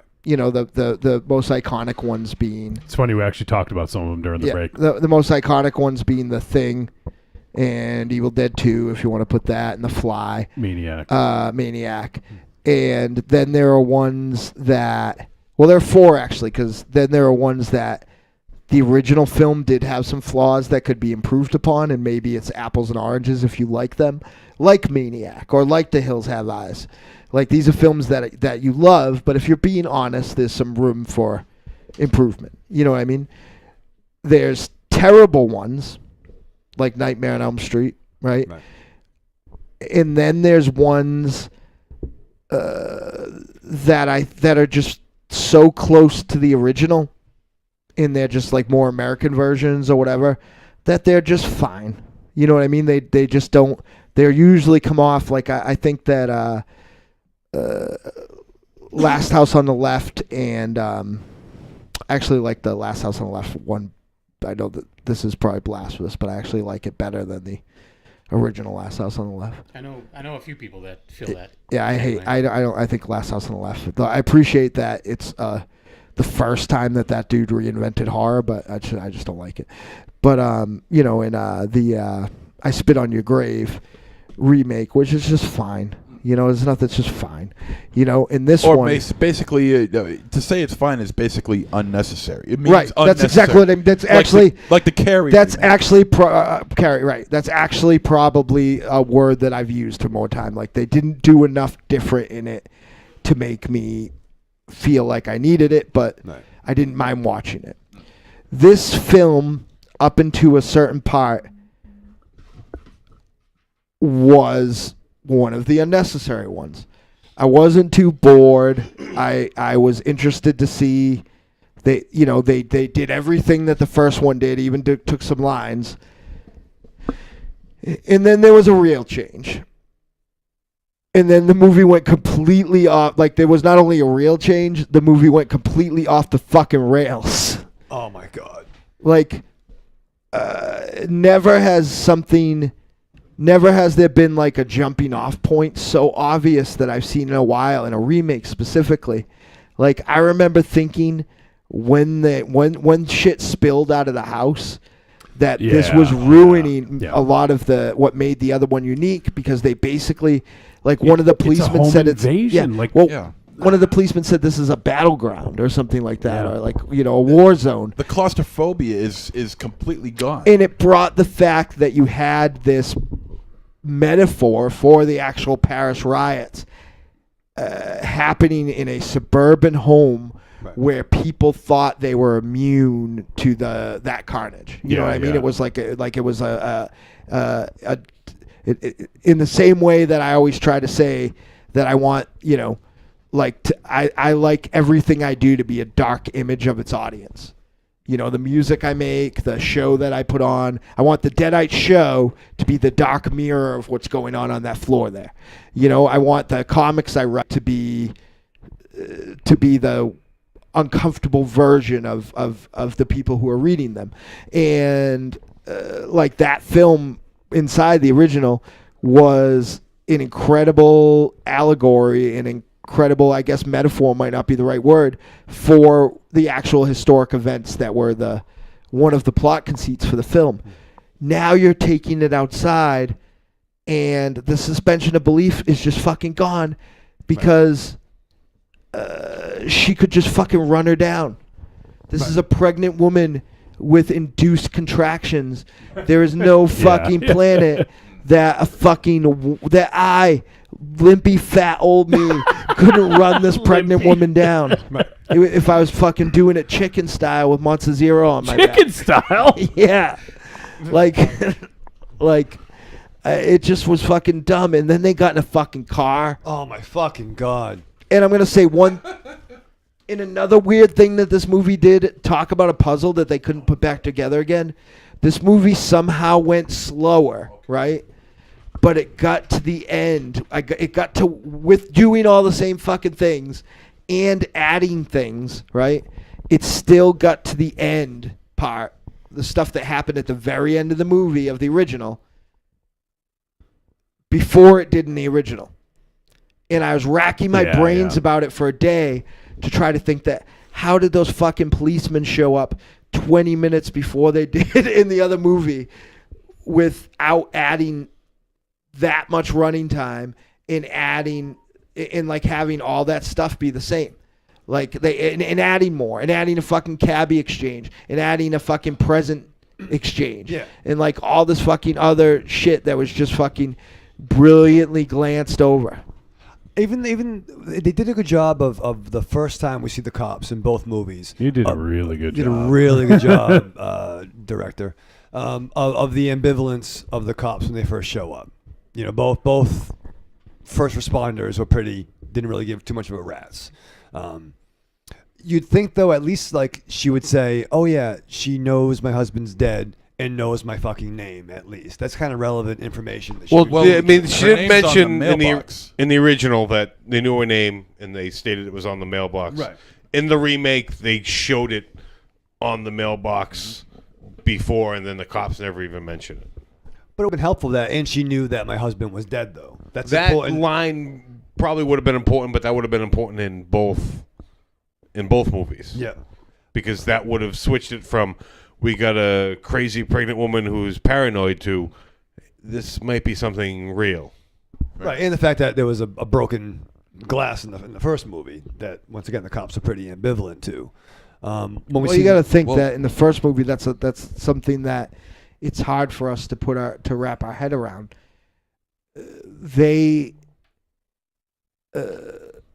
Fucking trespassing, which is all it was as of that time, is fucking the least of their worries. Like, Right. 30 miles in the opposite direction, like the city's on fire.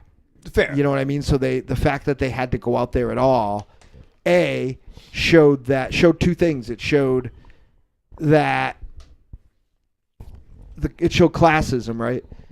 Because if somebody, look at all the fucking people that were having trespassing and everything else that was going on in the city, and they brought 3 police people out for one pregnant woman in peril. I mean that's the reason why you got 3 uniformed officers riding in a cruiser together, and then in the follow-up you have 2 street clothes officers, presumably.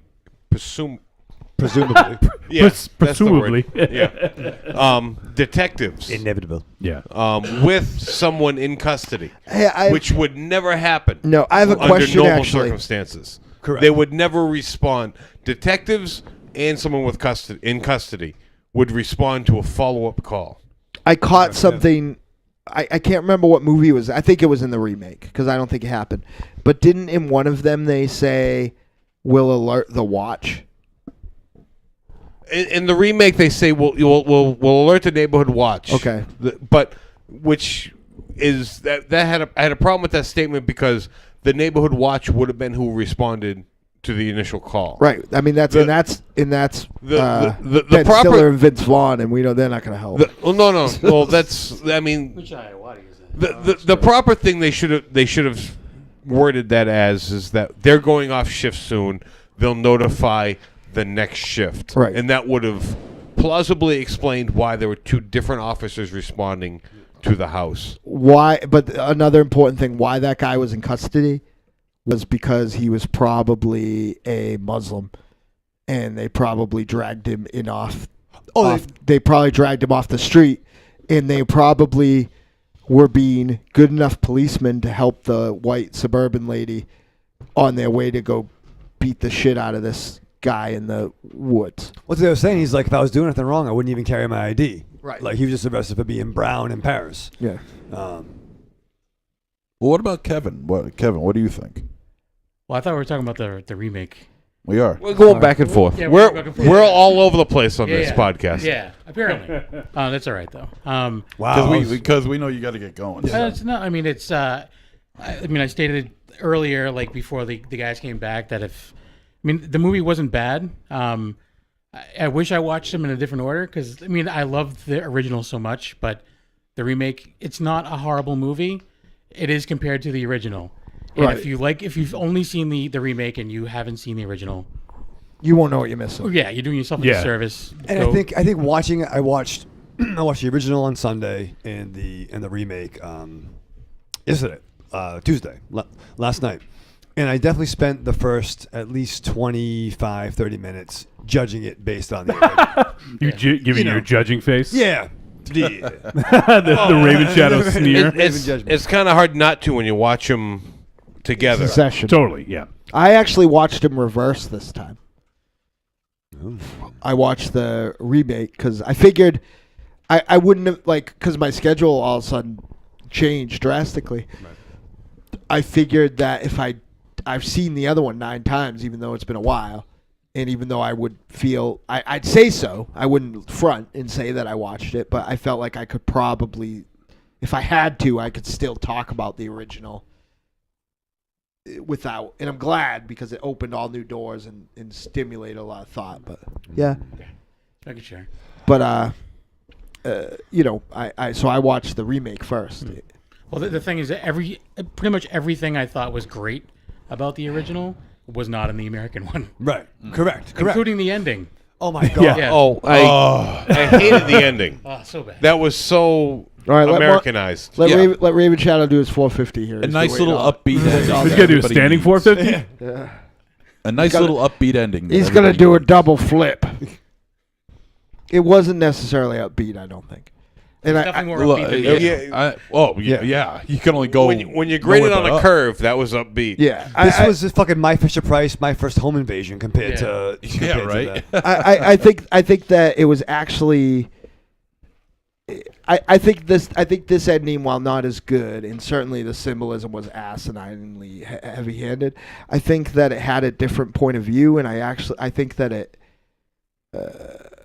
I think it was one of those things where they again were trying to do something different, but kind of thinking they were well, if this character really cared about the baby the most of all, if that's why she was really there, she wouldn't let anything happen to that. I get the ending. I think it could have been super effective. I just don't think, and now this is only 2 films deep, and if we're going off the writing on the second half of the Rec films, which this is the dude that wrote these. I don't think that I don't think the Rec guys do subtlety. In this director is, if you watch Kidnap, is about as fucking subtle as a fist in the ass. So, I think that there was something to be said there, and I think that they didn't. They didn't say it, they just weren't capable of saying it. I think the idea was there, and the ending could have been a revelation, but I think in directing, it all of a sudden fucking turned into fucking weird 2001. Yeah. It was just fucking wasn't right. But I understand the idea, and I thought it would. I like the concept. I think that's what I'm trying to say. I like the idea. I don't feel like that. Like Ari said, in comparatively speaking, it was upbeat. If this movie only existed in his own world, I don't think anybody would have gone home saying Jim Dandy. When's the sequel coming out? An American ending than the original. Oh yeah, obviously. yeah. And I mean, I don't know. It might have even been they were thinking okay, what's going to make American viewers want to watch this movie? They're not. I mean, the typical, unless you're a really into, gory horror, you're not going to want to watch the original if you're an American. Right. Right. I mean, so to the point of it changed the ending, so it did make it different. I just thought it changed the last half hour pretty drastically. Yeah, significantly. So they tried something different. I think it was very poor and uninspired, but it's definitely good. Is that the American ending? Is that are we that and it's also worse desperate for some sort of happiness in our beacon lives? of no. I think so. Yes, but it's also worth saying we're talking about the Americanizing of this film. This is there's not very much American in this movie production wise. This is 2 Spanish writers and a Spanish director. And I think that it's a Spanish production company. if not a French production company. Well, but I mean, regardless of who made it, the simple fact that the hero survives that. Sorry, Yeah. spoiler alert. You're right, but I mean that's the American ending. I mean, there have been. But you only have two options. Let me quote Monster Zero on this. There have been a million movies where they've changed the ending to satisfy the public. But but I mean, you also have to realize that there's only. This is a yes or no question, right? There's only one way. I mean, I guess that's not necessarily true. What I was going to say is there's only one way to subvert that ending, right? Like if you're looking at Spy versus Spy, like either if Spy White won last time, if you're trying to do something different, Spy Black has to win this time. But I guess... Well, you're not dealing with a sequel. You're dealing with a remake. No, but that's what I mean, though. If you watch a lot of remakes, like we have, unfortunately, especially doing this show, what ends up happening is that the way they make them, the way they think they're making them entertaining is they try to give you the same journey with a different outcome. I disagree. A lot of times. I disagree. I would say 80% of the people that are watching this movie never saw the original. Well, if you saw the release schedule of this and the fact that it was made 2 years ago, we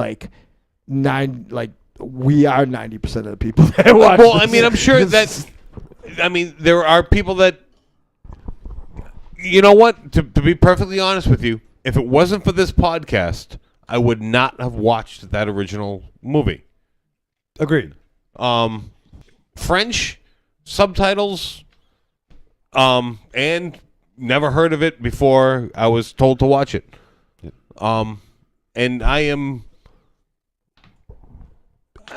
not, mainstream with horror, but I mean, you understand what I'm saying? Yeah, I have, somewhat of a grasp of the fringe of horror. Sure. I'm not the ultra fringe. I know every independent, underground movie ever made, but I have a decent knowledge of that. I didn't know of this movie beforehand. This movie's 10 years old. Right. I mean, mainstream America never heard of this movie. No, but I don't know, like mainstream America. I would say I guess it depends on what your perspective of mainstream is. Like, at least in the podcast sphere, a lot of folks have probably heard of Inside. Like Margie reviewed it on El Goro's show, Talk Without Rhythm, with him a few years ago. And it was also sorry, Wolfie. Go ahead. It was also one thing that's hard to put out of context too. 100% of the time, you would be right in who saw this and who didn't see this, as far as like mainstream horror audience goes. But these films were actually getting strong repertory runs and like actual releases, because this was like, it was shorter. It was like a brilliant comet that burned very bright but burned out very fast. In the wake of Martyrs, these films were getting, when I say mainstream, I'm talking mainstream horror, but these films were like, which 3 years before would have been little box reviews in the review section, we're getting covers in Fangoria, and we're getting like main articles, because France at that time was the new Japan.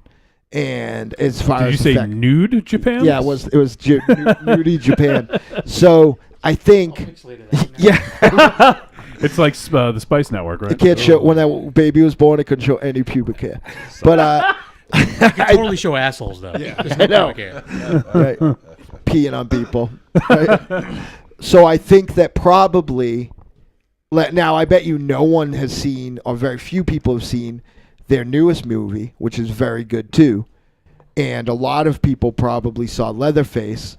That was Leather Balls. That's new too. Those two movies came out actually the same weekend, I think. But a lot more people saw this because of when it came out and during that time than probably would have saw this on either end of that 4-year cycle, because it was a big fucking deal.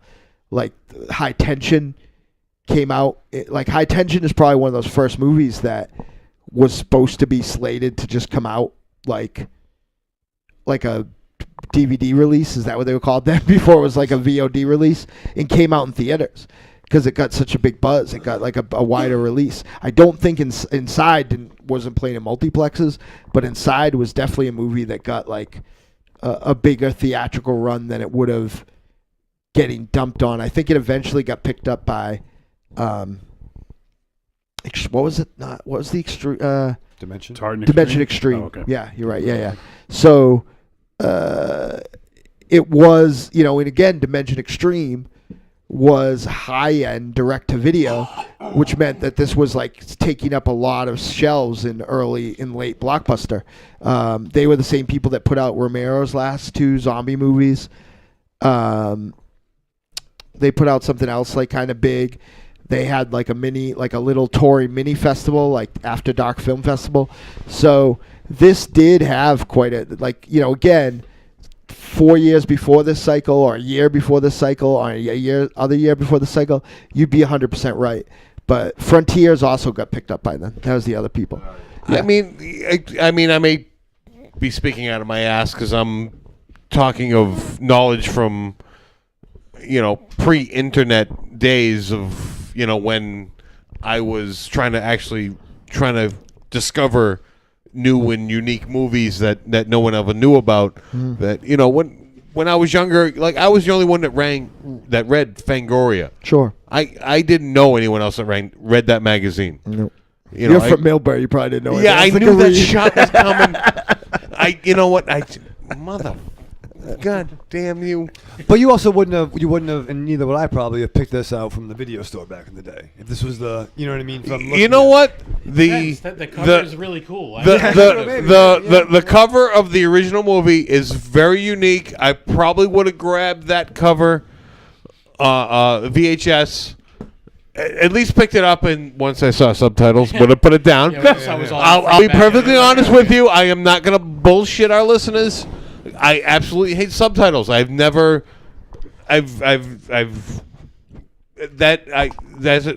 turnoff for me with movies. Okay. That takes me out of the movie. I would rather bad dubbing than subtitles. Bad dubbing can add charm to a movie, especially if it's a lot older. If it's the old school kung fu movie. Right. But for some reason, casting my eyes down to read the subtitles, it takes me out of the movie. What are you, look at him on a fucking teleprompter on the floor? This scene pissed me the fuck off. Hey, too. no shit, right? I hated this scene. You're supposed to watch TV back here, not up here, right? Hello. You know what? I like to splurge. I got a big TV. Ooh. I got to actually... Braggart. Yes. Oh, hey. Are all men from Millbury loudmouth braggarts? Hey, I like watching movies, so I'm going to watch them on a giant fucking TV. No, yeah, I agree. My TV is starting to fade away, so I'm not... You're that fucking brick that you got that's just going to sit there because I ain't helping you move that. Oh, not that one. Oh, did you move that one? No, I tipped it over on its side, though. No, but, again, you're like... I actually learned about this in Fangoria from our good buddy... Tony Tapone, and it's Rue Morgue actually too had an article about it as well. Oh yeah, but I think that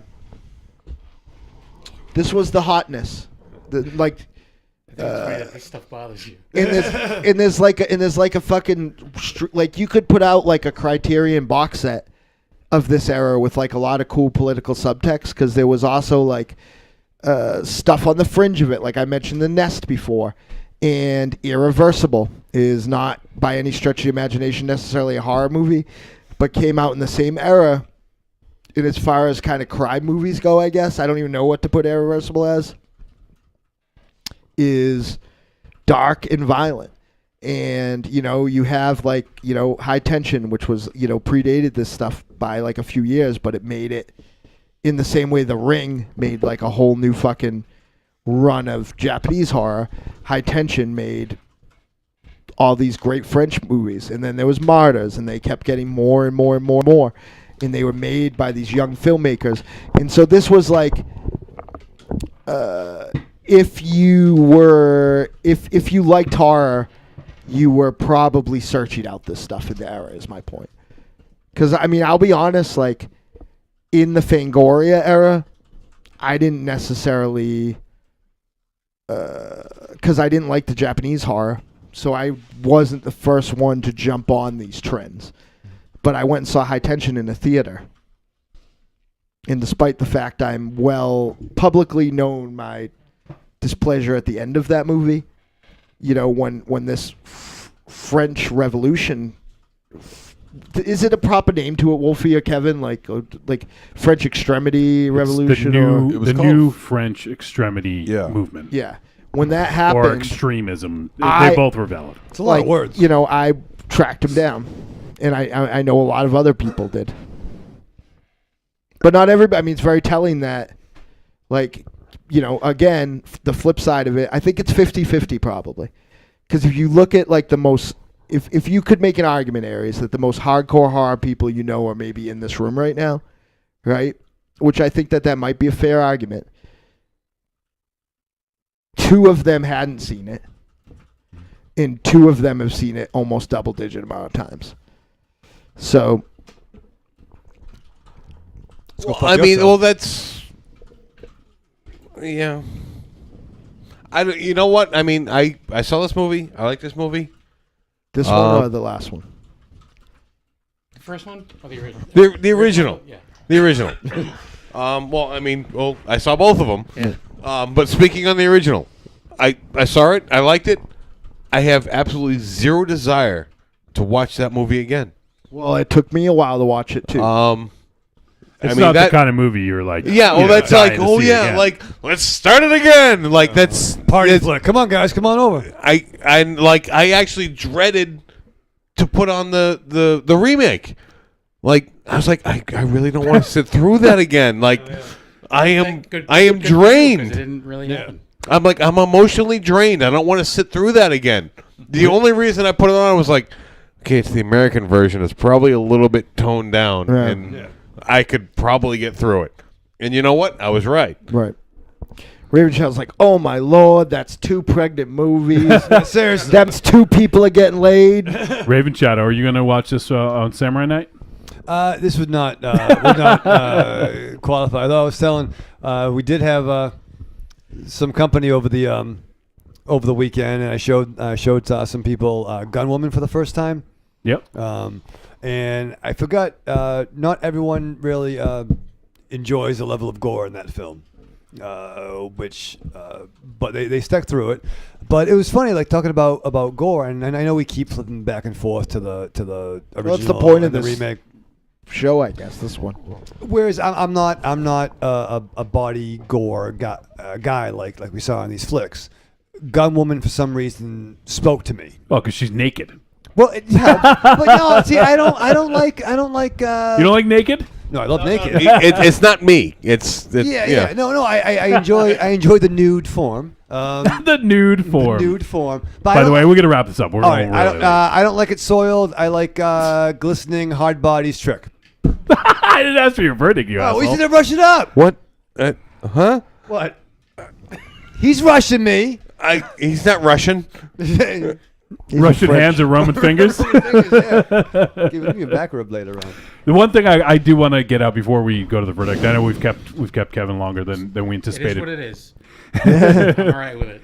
And the performance of Sarah in this, played by Rachel Nichols, was very uneven. Like, oh my god, there was times when she should have been sad and she was like fine, and there was time I don't know, it just felt like it was so uneven. Yeah, and especially when she was starting to get her revenge. Yeah, and it was underscored by how good Sarah was in the original.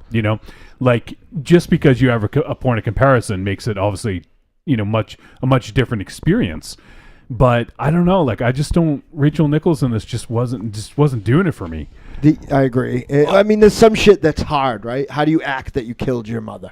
You know what? I was just going to say that, but yeah, the big difference. I think that was a big difference. The performance in the original was 100 times better than the remake. But I thought the French woman maybe had killed her mother, because the way she was acting. I could actually believe that brought her mother in there and she Yeah. legitimately stabbed her. Yeah, like I really felt like the look on, like, it get a screen capture, the look on that face when she has revelation. It's terror, it's fear, it's hopelessness, And she it's like reverts back to being a child. being a child. I mean, Yeah. I don't know if it was in the translation because I don't speak French, but they the You don't speak French? I don't speak French. Even the babies in France speak French. Yeah. He does kiss that way, though. Oh, how do you? No, not anymore. Not since I was married. Well, yeah. Get your beards tangled. But yeah, even Yeah, you get back in the game. Even the crap the subtitles. The words on the screen. Yeah, the printed words said "mommy." You know, and that's just. I think that's where someone's mind would go after they stabbed their mother in the neck. Well, yeah, you figure you're this horrible fucking scenarios happening. Merry fucking Christmas, and then your one salvation. Who do you call in your time of dire, your darkness, your foxholes, your first night in prison? You're gonna call from your mother, and her mother came. That light in the darkness, and she happened to put fucking a blade in her fucking throat. Right. Yeah. I have to admit, though, I laughed because the next I laughed this time, and I couldn't help it because the next most famous time that somebody said "mommy" is when Jason Voorhees spit toxic waste out of his mouth, and Jason goes to Manhattan and then turned into a little kid for some reason. Mommy. Okay, moving on. I used to do that impersonation with pudding at Wendy's. If anybody remember. I think the second visit from the cops, I thought that it at that point I was like totally out of it. Fucking pissed off. Because I mean, I don't give a shit if you're a trainee or not. Thank you. You call for backup when you see an officer down. Well, you just call for backup. They started to call for backup. Huh? She did. She started to call for backup. She did. Okay, I must have missed that. My biggest issue with that is the whole debate in the car. The bickering going back and forth. The rookie goes, no, you go. Who's going to go to the door for the initial go? Because it's pouring out. I can completely believe that. Mm-hmm. Okay, he goes. He's satisfied. He comes back, and then he has that realization. Wait a second, she's supposed to be pregnant. Right. That was a 105-pound woman who answered the door. Right. So he has that realization. You know what? That rookie is going to go with him. Fucking at that ain't point. right. It is absolutely something. Something's At the very afoot. least, she's going to pay attention, and if he disappears into that house, she's going to come to that door, gun drawn. Right, but then when he's gone, she finally comes in. She comes in like she's fucking one of the Scooby Gang. Like, hello, Mike, are you here? Not like fucking. Oh my God, are you okay? Are you okay? Not like fucking police officer. What the motherfuck? You know what I mean? What the motherfucker? That's how And you know what? You know what? I don't know what's going on. You could be the perpetrator. But get behind me. I'm going to go search this house. No. You know what? Get out of the cruiser. Sit in the back seat. I'm calling for backup. Yeah. Exactly. And they'll be there quick because there's not a fucking civil disturbance going on. They should have got there a little quicker, being that it's Chicago. Right. They got, more than like 3 cruises on at a night. They had fucking charges, so they I think must have some money. I think they really went out of their way to make sure that Sarah didn't take as much damage in this. I almost feel like that was a concerted effort. Oh my God, she got a fucking bump in her head. I know. In the even when the fucking with the accident, in the original, she had marks all over her fucking face, and she was in tip top shape when they showed her after the accident. And Sarah in the original was at least initially stabbed a little bit, right, from the scissor. Yeah, exactly. Just that whole half scene. her face was gone. Yeah. Well, you know what? I mean, they did, because they try to explain it away that they weren't trying to kill her in the remake. They were trying to induce labor. Right. Yeah, with a little plot point that comes later on. I mean, they were trying to make it more "quote unquote" realistic. I would actually say American. Yep. That's not the way a pool cover works in America. Yeah. Oh yeah, no, that's an American ending. Yeah. The only thing I'll say about and let's wrap this up and get to the verdict in just a moment. But the only thing I'll say about this that I thought some of the camera work was pretty well done in the remake. There was a couple scenes that I really dug. We actually just saw one when she's lunging with the knife towards the open door. I thought that there were some, I guess I'm looking for some silver lining, but there was some inspired camera work in this, and was there even anything else? Like I'm trying to think. Like you know what I liked? I really did enjoy the soundtrack. I thought the score for this movie was good. I also liked the way it was used, because there was certain areas in which you think there would be a score playing, and there isn't. And it's an interesting way to use the score, and I thought the score was very effective here. I did like. I think it's the only bright spot of the movie, in fact. I did like Laura Herring as the woman, not quite as much as Beatrice Daly in the original, but I thought that she was fine. Like she wasn't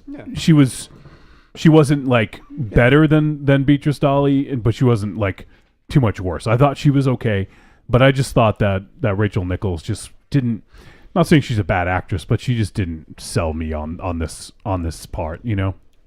I didn't like the fucking rear window fucking that kill scene, yeah. Bugged the shit out of me. When they got out of the house, they lost me. They lost me. And once again, we're comparing to the original, so please, take it with a grain of salt. We just saw the original, but I think they really, if you're going, they went note for note on so many things. That interaction, right down to like the dialogue, Mm-hmm. But there's other parts where they deviated where I don't think that was a smart idea, like it gets away from, like even the ending, these have two totally different endings, tonally very different. And I just don't think this one has the impact. And I don't know, I just don't see how you can watch this and be like, oh, like, yeah, all right. That's what I needed, a happy ending, like. Well, you know what? I mean, I didn't hate the rear window aspect of it, being that they were. But it took it out of the house. They took it out of the house, but I mean, they kind of like. I guess they were building towards it, and I was having issue with it that they were making so many references to the other guy. I'm like, right. In my head, I'm like, why isn't he there? Why isn't he come over? That's across why the hasn't he motherfucking checked street. out? Yeah, he knows his boyfriend is across the street. Go fucking see him. Yeah. So that answered that question. So that's why I guess I didn't have that much of an issue with it. Because it had to happen. I mean, though, like, how does she get fucking in these houses? I lock my fucking doors. Well, I mean, this is suburbia. Some people don't lock their doors. You know where I live, though. It's pretty much I know where fucking you suburbia. I lock my door, but Yeah. there are still people out there that don't lock their doors. Yeah. Well, lock your doors, There gang, because are people will some kill you. naive people.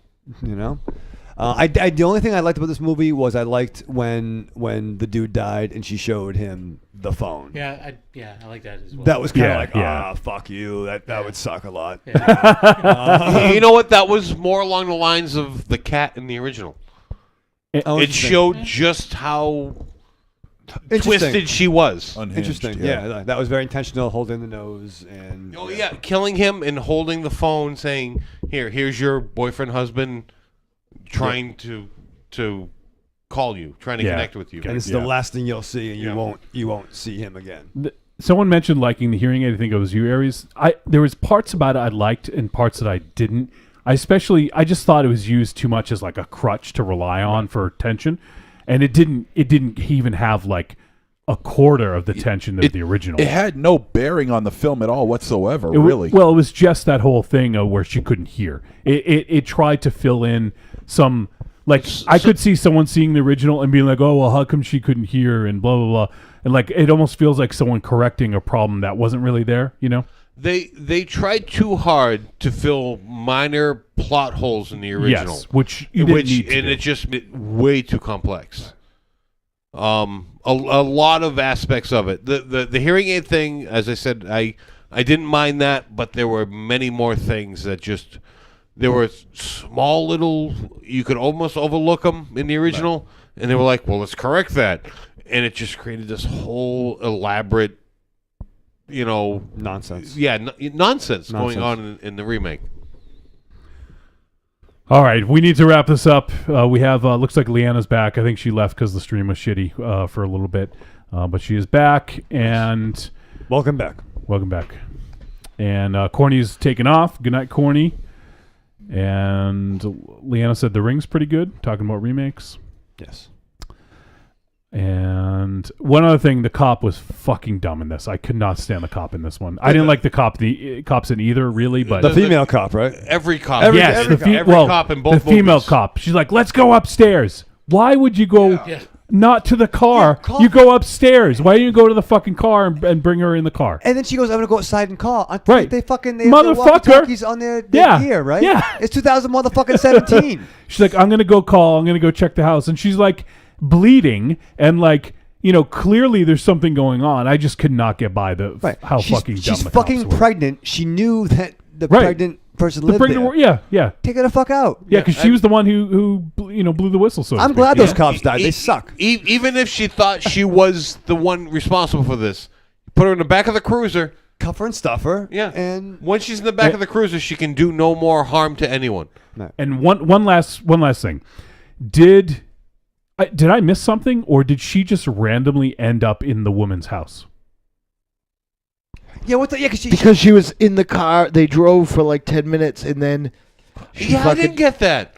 I thought it was across. Well, the street. what they did is went around the cul-de-sac, and then she went into the back way. She didn't know she was in that woman's house until she saw the pictures and looked through the camera and saw what she saw. So, I took was the intruder bought this vacant house. She probably squatted in it.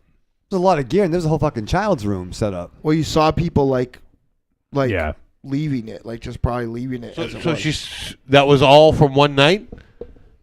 No, I don't think so, because she developed those pictures. But right. That was just all way too far-fetched. Those people, I think, were carrying shit away that didn't belong to them. Yeah.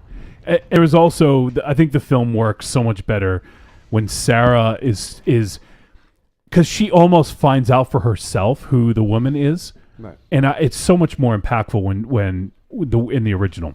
I just thought, I don't know. I mean, even though it's not clear until she says, hey, like this, I was in that crash, like, I don't know. I just feel like they gave you way too much information along the way, and there wasn't even a revelation, and it was disappointing when you got it. I think that falls into the trying to explain away little plot holes from the original. Yeah, I agree. All right, let's go to the verdict. Trick or treat, baby. I wonder if people would say you're a trick or a treat. Trick or treat, motherfucker. All right, verdict time. We'll let you know whether this flick was a trick or a treat. Any final thoughts that we have. And also, since this is the first time we're doing the Retro Reboot Resurrection, tell folks which movie you prefer. Let's start with Raven Shadow. Yeah, I mean, this one didn't have subtitles, so treat. Who won the war, Paris? No. I don't fucking know. No, I mean, this sucked. It sucked. You just said treat. I was having fun with you. Who won the war, Paris? No, I was being outrageous. Kevin's getting me all fired up. That's what I do. Don't blame the guest. Listen. Why did you single out Paris? No. Everything, like Kevin did say, there was everything I liked about the first one. This one was like the weird fucking bizarro version where it just didn't work. Completely went off the rails. What war? All of them. Great American Paris. All right. Yeah. You know what I mean? No, big ups Paris. I enjoy all Freedom your fries. Yeah. I like your little tower. It's cute. Like your little tower. No, that's awesome. I'd go there. Flint or Yeah, well, you do it when you play fucking Al Cool. How cool. That's probably his fucking hideout. Don't talk about role playing when Kevin's here. Sucked. Watch the original. Read a book. Don't watch this. Trick. Read a book. Wow, you must have really disliked this. Yeah, stupid. All right, so obviously you prefer the original. Oh yeah, Scotch. All right. Yes, I prefer the original 2000, not 17 version of this. All right, Aries. I'm sorry, you threw me there. If you're gonna watch one and you absolutely loathe, like hate beyond reason, beyond even more than me, you're gonna watch one, watch the remake. But the original is better if you can sit there and grin and bear it through the subtitles. Well, there's not a lot of dialogue though. To be fair, there's not too much, but it is important that you read it. It's not a kung fu movie where if you miss you miss an exchange, you lost. Is Sonny Chiba in it? Did I miss that? I'm like Larville Jones. Sonny Chiba does karate. So I mean, this the remake is not entirely awful. It is an Americanized version of the original, but so it is a treat. But the original is by far better. All right, MZ. Yeah, I'm not gonna recommend this. This is like Raven Shadow said. This is the play school version of the original, and the original is 100 times better than this. Although if you can't stand the gore and violence, not so much the violence, but if you can't stand the gore, then I guess this is the way to go. But if you really want it to be hard hitting and raw and teetering more on the realistic idea of the plan that's in place here and how much blood has to be shed in order for this to be taken out successfully or unsuccessfully. Well, she was trying to make the baby come out the way it was supposed to. There doesn't have to be any blood. Oh, there's blood. Yeah, but there's got to be blood. This was the equivalent of this show is a fucking trick. So the remake, absolutely a trick, and I would absolutely pick the original. This was like those video stores, those like Christian video stores that would cut movies to make them like. I think that's an urban legend. People used to say Blockbuster did. No, they totally did. Yeah, I worked in Blockbuster. I never cut no movies. You didn't cut no movies, but the company of Blockbuster, there was Blockbuster releases that were edited. Oh sure. Well, they used to be Walmart, but I mean the company cut them. Right. Well, just so that they would be able to sell the movie. Right. So I'm assuming it's my turn. Yes. All right. All right. I'll get the fuck out of here. Thank you, Kevin. Yeah. So I would say that this is a trick, but the only treat aspect of it is that there's a possibility if you see this, you may hunt out the original. So that's the only saving grace in my opinion. The original is definitely superior. Yeah, it's a trick, but at the same time, if it even piques your interest to see the original, then I would say that that's the only treat about it. All right, Marsman. I'm going to probably shock everyone and say that this is barely a trick. Wow. Okay. Because I think if you watch this, that's water, Raven. I was just showing you mine was bigger than yours. It looks like vodka. Nice, thank you. Do you want some? That's genetics. Hey. You want some before I tap into that? Ooh. You want to put some in your bottle? Oh yeah. No, that's weird. Can I do that? I'll make a mess. You'll yell at me. What's with your bottle? Why is it all scrunched up like that? This is a little awkward. No, He's had that bottle for like 4 months. Yeah. That's all you need? Really? Well, I did. Need a half a sip? Just a little dribble? Little dribble. Raven Chow's pouring some water from That's my his water girlfriend's. bottle. That's his into girlfriend's his. nickname for him. A little dribble. Listen, that's not true. I'm Little still young. dribble. Check the ceilings, baby. That's nice. Thank you. What was that? Was that like vitamin water? What's that? No, Some vegan it's water? Life water. Life water? How much did that cost? $75.50. So yeah, I think that this movie is interesting. Here's where I think my angles of thing. It's interesting to see if you've seen the original because it's especially from a writer point of view, it's interesting to see what worked and what didn't work, and it's also important to see, I think, from a writer point of view that it's not always explaining things is almost never the right thing to do in film. Right. The fucking shark was hungry. That's it. That's all I needed to do. Yeah, like explaining things is almost never. The more you explain, the less the less mystique. It's the less mystique and the more time. And those are two things that usually you don't want in your entertainment. But I also don't think that there's anything, with the exception of I think the lead villain that we didn't talk about too awful much. I thought that while not as good and not as creepy, I thought she had her own take, and she didn't necessarily just try to do the same thing, and I thought she was good. I thought the supporting cast, some of them were awful. Yeah. But I think that I didn't feel like... I mean, I'm starting to grade films not just on their own, and maybe this is a bad thing. I'm starting to grade them against the other films that we watch, and... this is a fucking masterpiece compared to 99.9% of the shit we have to sit through most of the time. Like, I wasn't bored.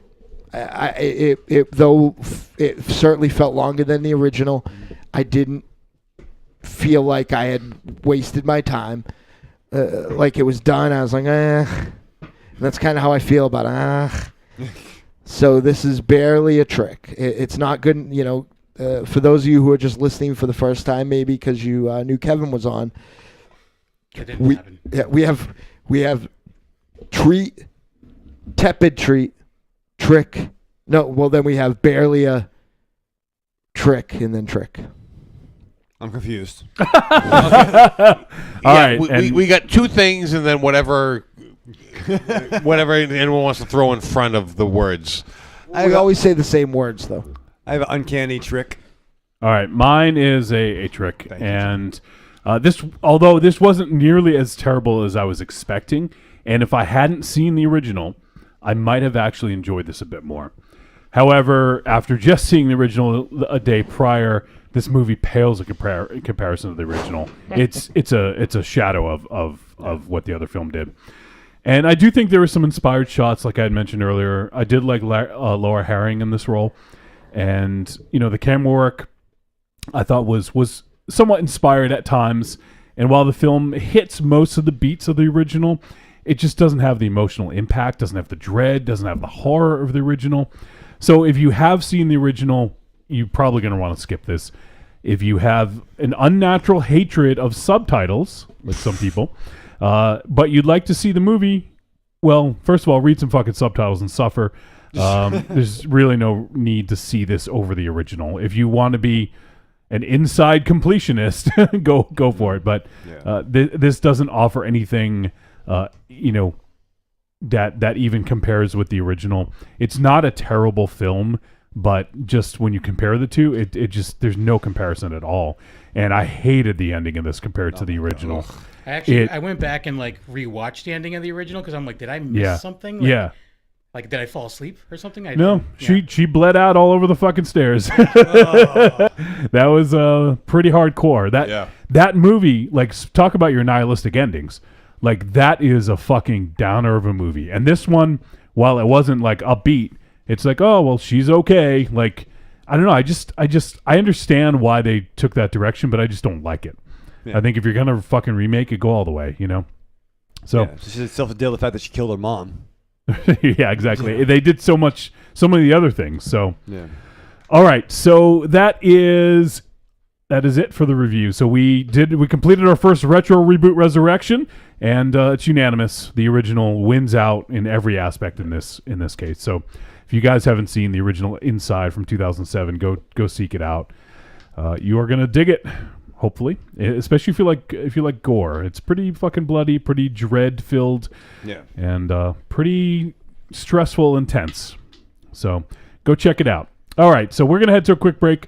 We're gonna come back. We'll tell you what the film we're gonna do next week is when we get back. I want to get Kevin out of here because we held him up a lot longer than we anticipated. So, Kevin, first of all, before we say goodbye to you, let folks know where they can find the Dorkening and anything else you want to talk about.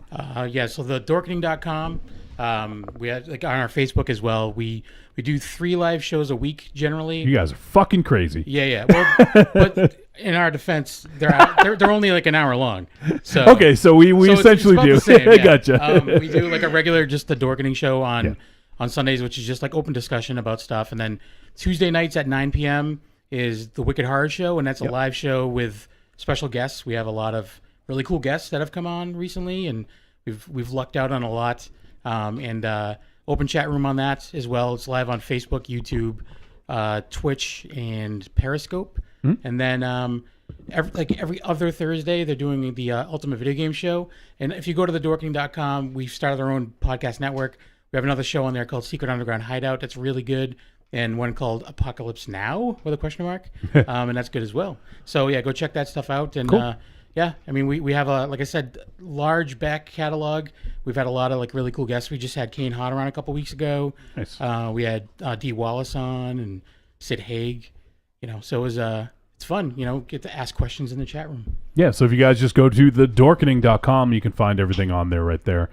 And go check it out and tell Kevin and Leo and everyone else that we sent you. Thank you so much for coming, Kevin. You guys get to see me podcast with my brothers every single week, but Kevin was there at the best of times and the blurps of times. I was there when you drunkenly fell down a flight of stairs and crushed your Army of Darkness bootleg. With the ultimate ending. And then you cried. You literally cried about it. Those were the days. Yeah, it's good. Yeah, you're welcome. It was the Japanese version though, and that was fun. That shit was hard to find. Yeah, it still played though, so it was okay. I just crushed the fucking awesome box. Yeah. I also cried when Hugh Bouchard poured grape soda accidentally on my Infinity Gauntlet poster. What about the time you drop kicked that electric organ and just a bunch of bugs went flying everywhere? Yeah, what the fuck? Yeah. We're gonna have to have Kevin back to tell us some stories. Too. Like, how are these bugs alive? Yeah, it was a crazy time. It was a weird time. Yeah. Yeah, we had good times. Good times and bad times. Yeah. But I also just realized that the mayor on the poster of the Miami Connection thing looks like Eric Newell in a Sonny Bono wig. MZ, let's hear my father. Oh my God!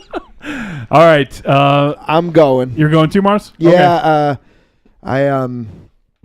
You may not see me for the next couple weeks, and hopefully you hear me. But I love you all. In the chat, I mean. All right, Mars. Why don't you do your thing then? Remember, children, wherever you go, there you are. All right, we'll be right back in just a moment. You go through your week with the same old routine.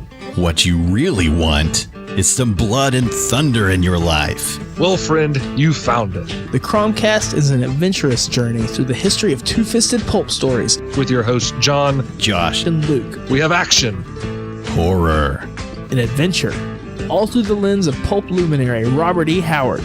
Don't just stay in your ordinary life. Find your pulp life at thecromcast.blogspot.com. The Cromcast. The Cromcast. The Cromcast. A podcast for the barbarian at heart.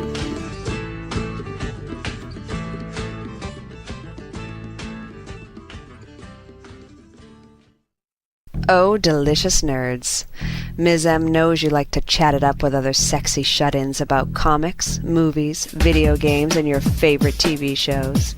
If that sounds like you, cuddle up to the Trick or Treat Radio Facebook group, or the FIB. That stands for Fan Interaction Board.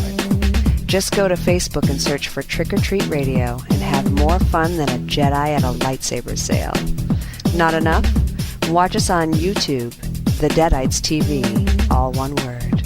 Last but not least, check out the world's most dangerous talk radio show, Trick or Treat Radio, at trickortreatradio.com. I'm Alex West. And I'm Andrea Subasati, and we're from the Faculty of Horror podcast. And you're listening to Trick or Treat Radio. The following message is a paid advertisement for the Cult of Muscle podcast. The Cult of Muscle. You're either in it or you're dead. It's the dawning of a new age. The halls of Valhalla have been shuttered. The heroes of yore have either retreated to the shadows or taken to capering for the amusement of the small folk. Their past glories a distant memory. The barbells have been torn from their once puma-strong grips. The beards shorn from their square jaws, only to be transplanted onto flannel-clad, puny weaklings with fingers barely powerful enough to strum a ukulele. The time has come, my brothers, to restore order from the chaos. No longer will our heroes be forgotten. No longer will their great deeds be viewed through a foggy lens of irony. Hear now our rallying cry as we scream it from the mountaintops, as we bellow it from iTunes and Libsyn and Facebook. It's time to join the cult, my brothers. So don your cloaks and enter the Cult of Muscle.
right, we're back on, what's the show called?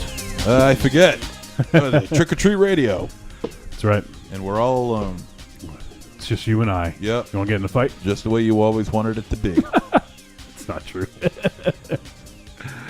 All right, so next week we're going to be doing a brand new sci-fi film. Let me pull up the info on it right here. What's it called? It's called Diverge. And El Diverge? No. Oh. It's a drama sci-fi thriller. Oh. It's written and directed by James Morrison, and it's hitting VOD on February 7th, or February 6th, the day before we review it. So we're going to talk about Diverge. It looks like it's pretty interesting, so we'll check that out. And if you guys want to play along at home, it'll be available, like I said, on Tuesday, so the day before we review it. If you want to fit that in before the show, go for it. Be my guest, and let us know what you think. And well, let's see. What's a good? Actually, you know what? Let's not do. If you guys can send in whatever feedback you want, but. We're not going to solicit with a question because we have a guest next week, which I am waiting for everyone to come back to talk about. Fuck them. Tell us who it is. I'll tell you when they get back. So, when was the last time you saw Inside, the original MZ? Oh, God. Was it well, been I watched years, it. or? Well, I watched it again. Just to refresh my memory. I had a before recollection of it, but it's been a couple of years. Okay. Yeah, it's definitely been a couple of years. Oh, in the chat room, looks like we got a few other people. We got Carlitos. Hey. Carlitos hanging out. And looks like first time Mike's heading out. Says, hey, fam, got to go to bed. You all have a good week. As they say in France, la good night. They do say that, you know. That is true. So, all right. So we'll wait for those guys to get back. And then we get some feedback to get to. We got a couple, so nothing. Actually, you know what? Let's do this. Since I just mentioned him, and he had some thoughts about Inside, why don't we hear from Carlos? Let's hear from Carlos. Hey, Trick or Treat Radio. This is Carlitos. How you guys doing? Wanted to call in and give you my thoughts about the movie Inside and its remake. Actually, to start things off, I have yet to see the remake. I forgot it was being remade, and the first time and hearing it again was through you guys. So and I'm calling this before the show starts. So all I can say is I hope it doesn't end up like the Martyrs remake. The Martyrs remake. Anyway, as for the original French film of Inside, man, I'm a big fan of this film. It's up there with Martyrs as far as my favorite French horror extremist movie. It's just a well-made, very tight thriller that just happens to be super ultra gory, and it's got a lot of great shots, like that scene where it first shows the psycho woman being in the pregnant woman's house, where it kind of pans out and it shows you what it's been a while since I've seen it. It was either a dark curtain or a dark hallway until it pans more to reveal that it's the psycho woman, and then she sort of supernaturally pulls away and disappears. And I love that shot. It's so creepy and eerie. It's probably one of the creepiest and eeriest scenes in horror film all around. It'd be up there in the list for sure. Inside's a great film. I totally dig it. And I totally dig the French extremist horror film movement in general, man. I have most of the well-known movies. I got Inside, Martyrs, Frontiers is a really good one. In fact, I've been getting the itch to see that one again. I only saw that one once, but when I watched it, I did enjoy it at the time. And I've seen them. And another one called probably one that doesn't get talked about a lot, but one called Mutants, which is basically a French take on the zombie genre, but instead of just a group, it ain't one of those group of survivor type movies fighting off zombies. This is more about a doctor trying to save her boyfriend or husband or something from turning into the so-called mutant. Really, they're not like really zombies. They're more just like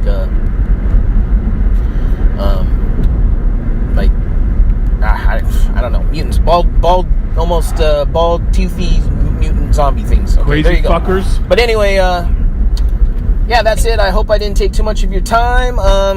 Not enough. Anyway, that's it. So I'll talk to you guys later. Bye. All right. I never heard of mutants. I don't. Well, maybe I've heard of it, but I know I haven't seen it. Yeah, I've heard of it, but I've never seen it. So,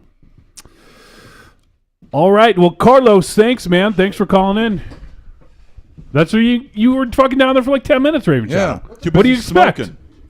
What do you expect? We were getting a debriefing from Maz. Well, hey, that's not my fault. What did I miss? Yeah. You missed Carlos's voicemail.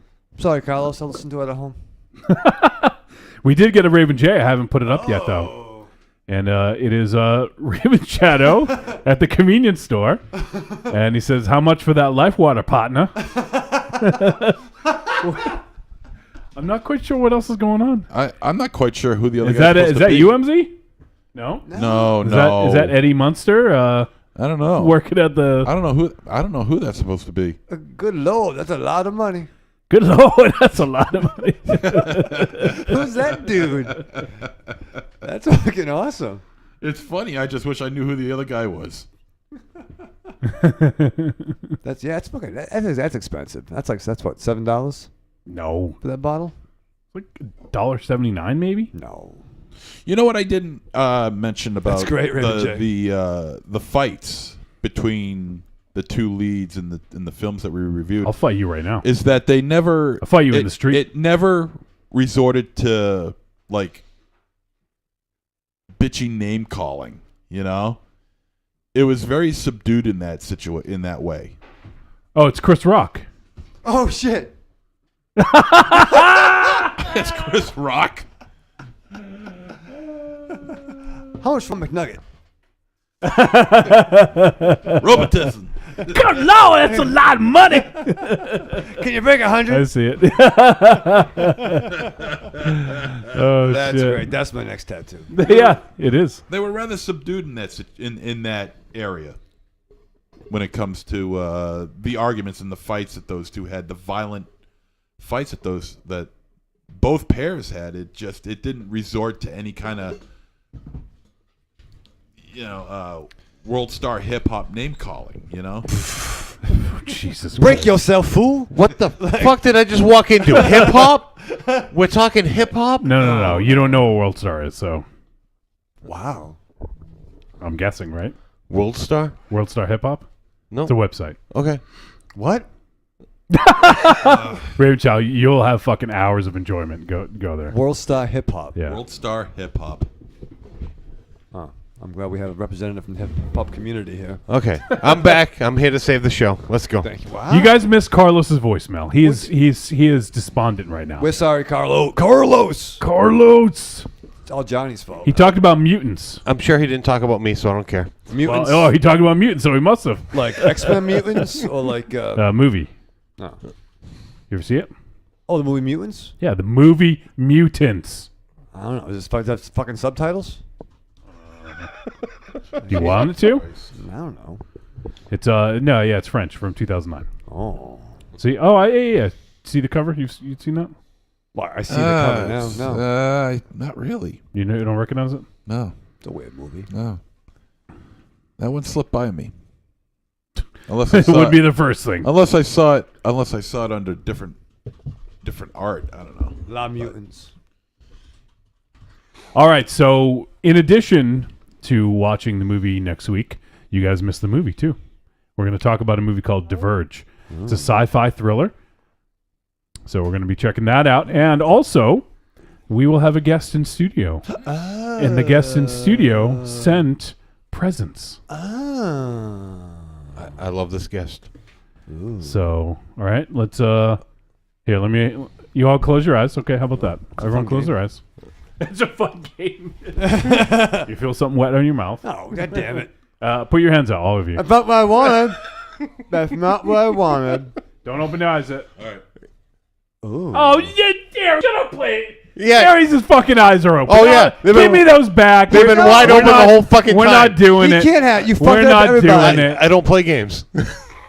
Open. Aries fucking ruined it. Everyone, open your eyes. Oh, holy shit!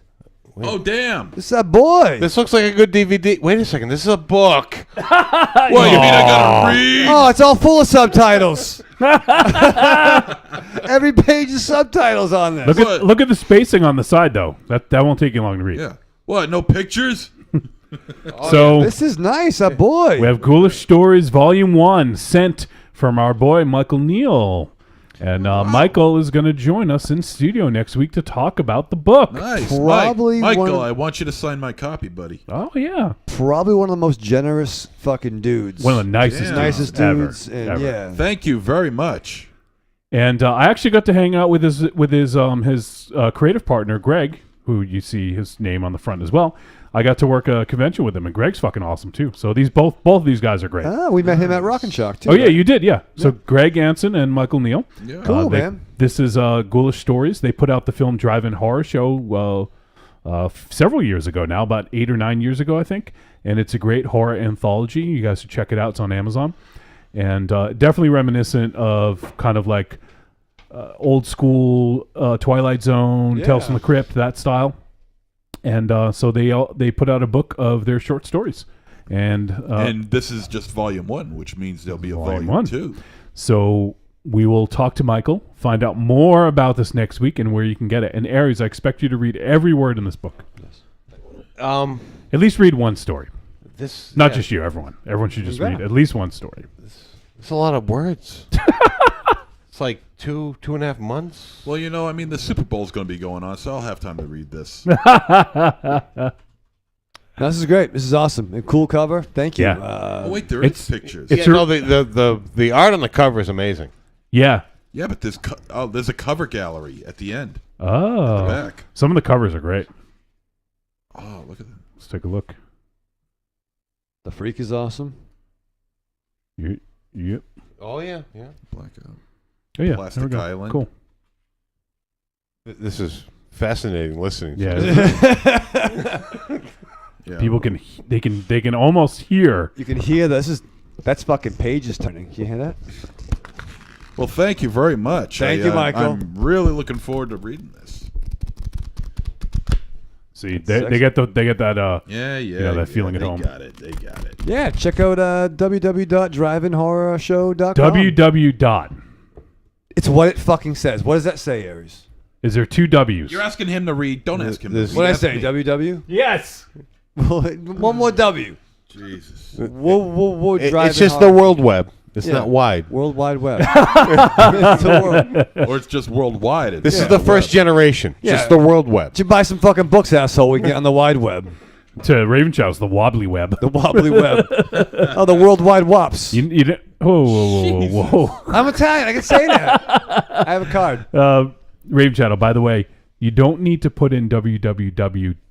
when you go to our website these days. You know that? Then why do watch they? This. But why do they put it there? Why say just visit driveinhorrorshow.com? Watch this. Driveinhorrorshow.com. No www, Raven Shadow. You ready for this? Holy shit! Oh my god! It went to the fucking site. That's nuts. It's Holy shit! It's fucking magic. Wait, I don't need to type in HTT and // It's magic. Well, then someone better call Michael's editor because he put it in the back of the book. Magic. It's kind of like way back in the day, back in the 80s, when you used to make a phone call and you didn't need to use the prefix. You could just dial 10, 10, 220. No, you could just dial the last 4 numbers in the phone number. Last 4 numbers in your phone number, and but provided that it's only still in town, you know. Well, yeah, if you wanted to call your Nana and wish her happy birthday, but I can't believe I was able to get to the website without www. Then why do they waste? Print costs money. Why did they? Why did they put the 3 W's? Because obviously they don't charge by the letter. You know what, Raven So Shadow? they can be old school. Put W3. You know why? Why? It's so that when you look at it, it catches your eye as a website. But you don't. What I'm saying is, it's kind of silent, like the F in your name, Raven Shadow, like the F. That's silent. Oh, it's a V though. No, it's an F. There's an F before the V. It's like Kofefi. R-A-V-E. Kofefi It's Shadow. R-A-F-V. I signed those 8x10s wrong. Kofefi Shadow. Kofefi Shadow. Kofefi Kingston. Kofefi Kingston. Well, So I think you're wrong.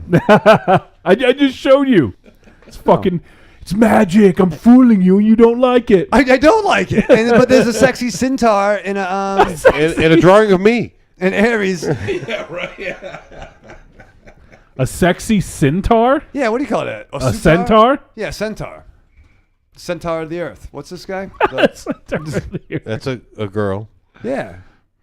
Nice Nubian centaur in a Wow. corset. He fucking drew it, man. I'm just saying what's in the book. No, Aries is judging me. Yeah.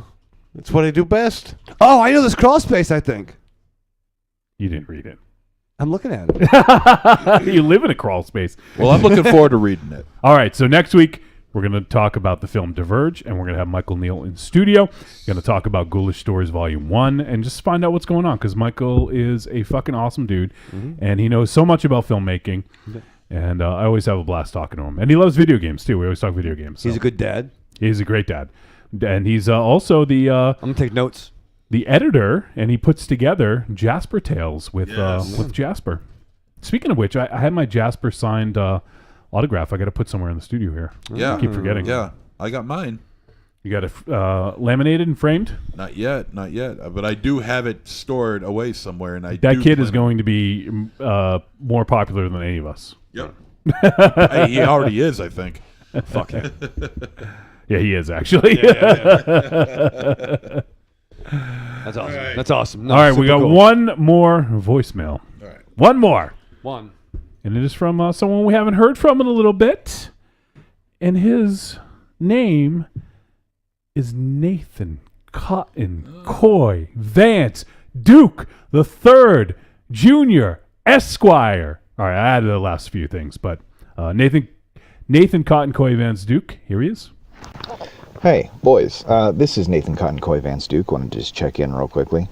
I feel like it's been forever since I've done so.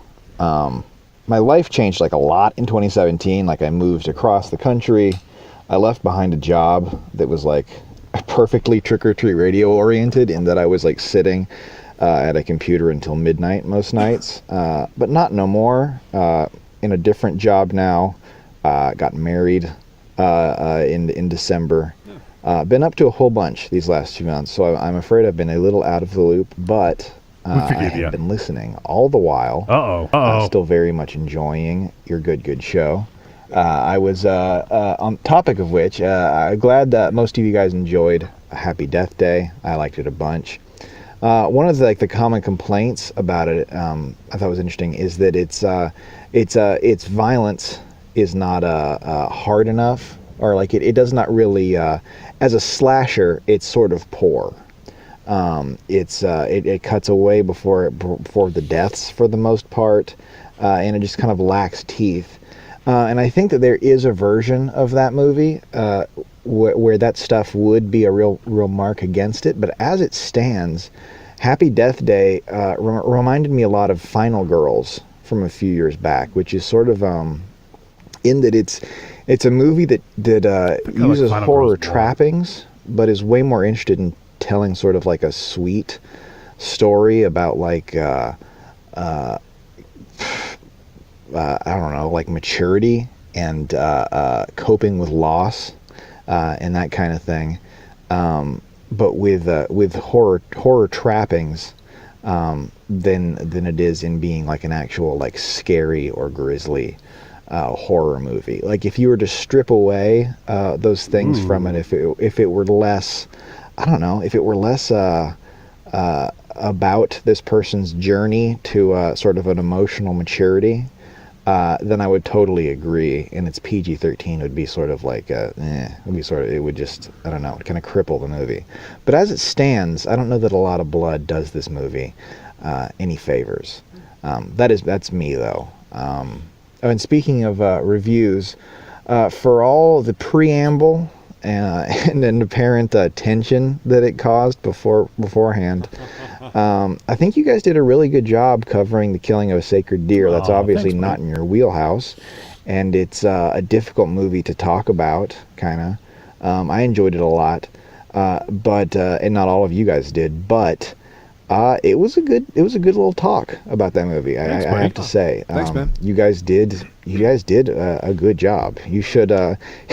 After how many? I don't know. I forget how many years you guys have been going. Enough. But had you tried it a few years ago, it might have not gone so well.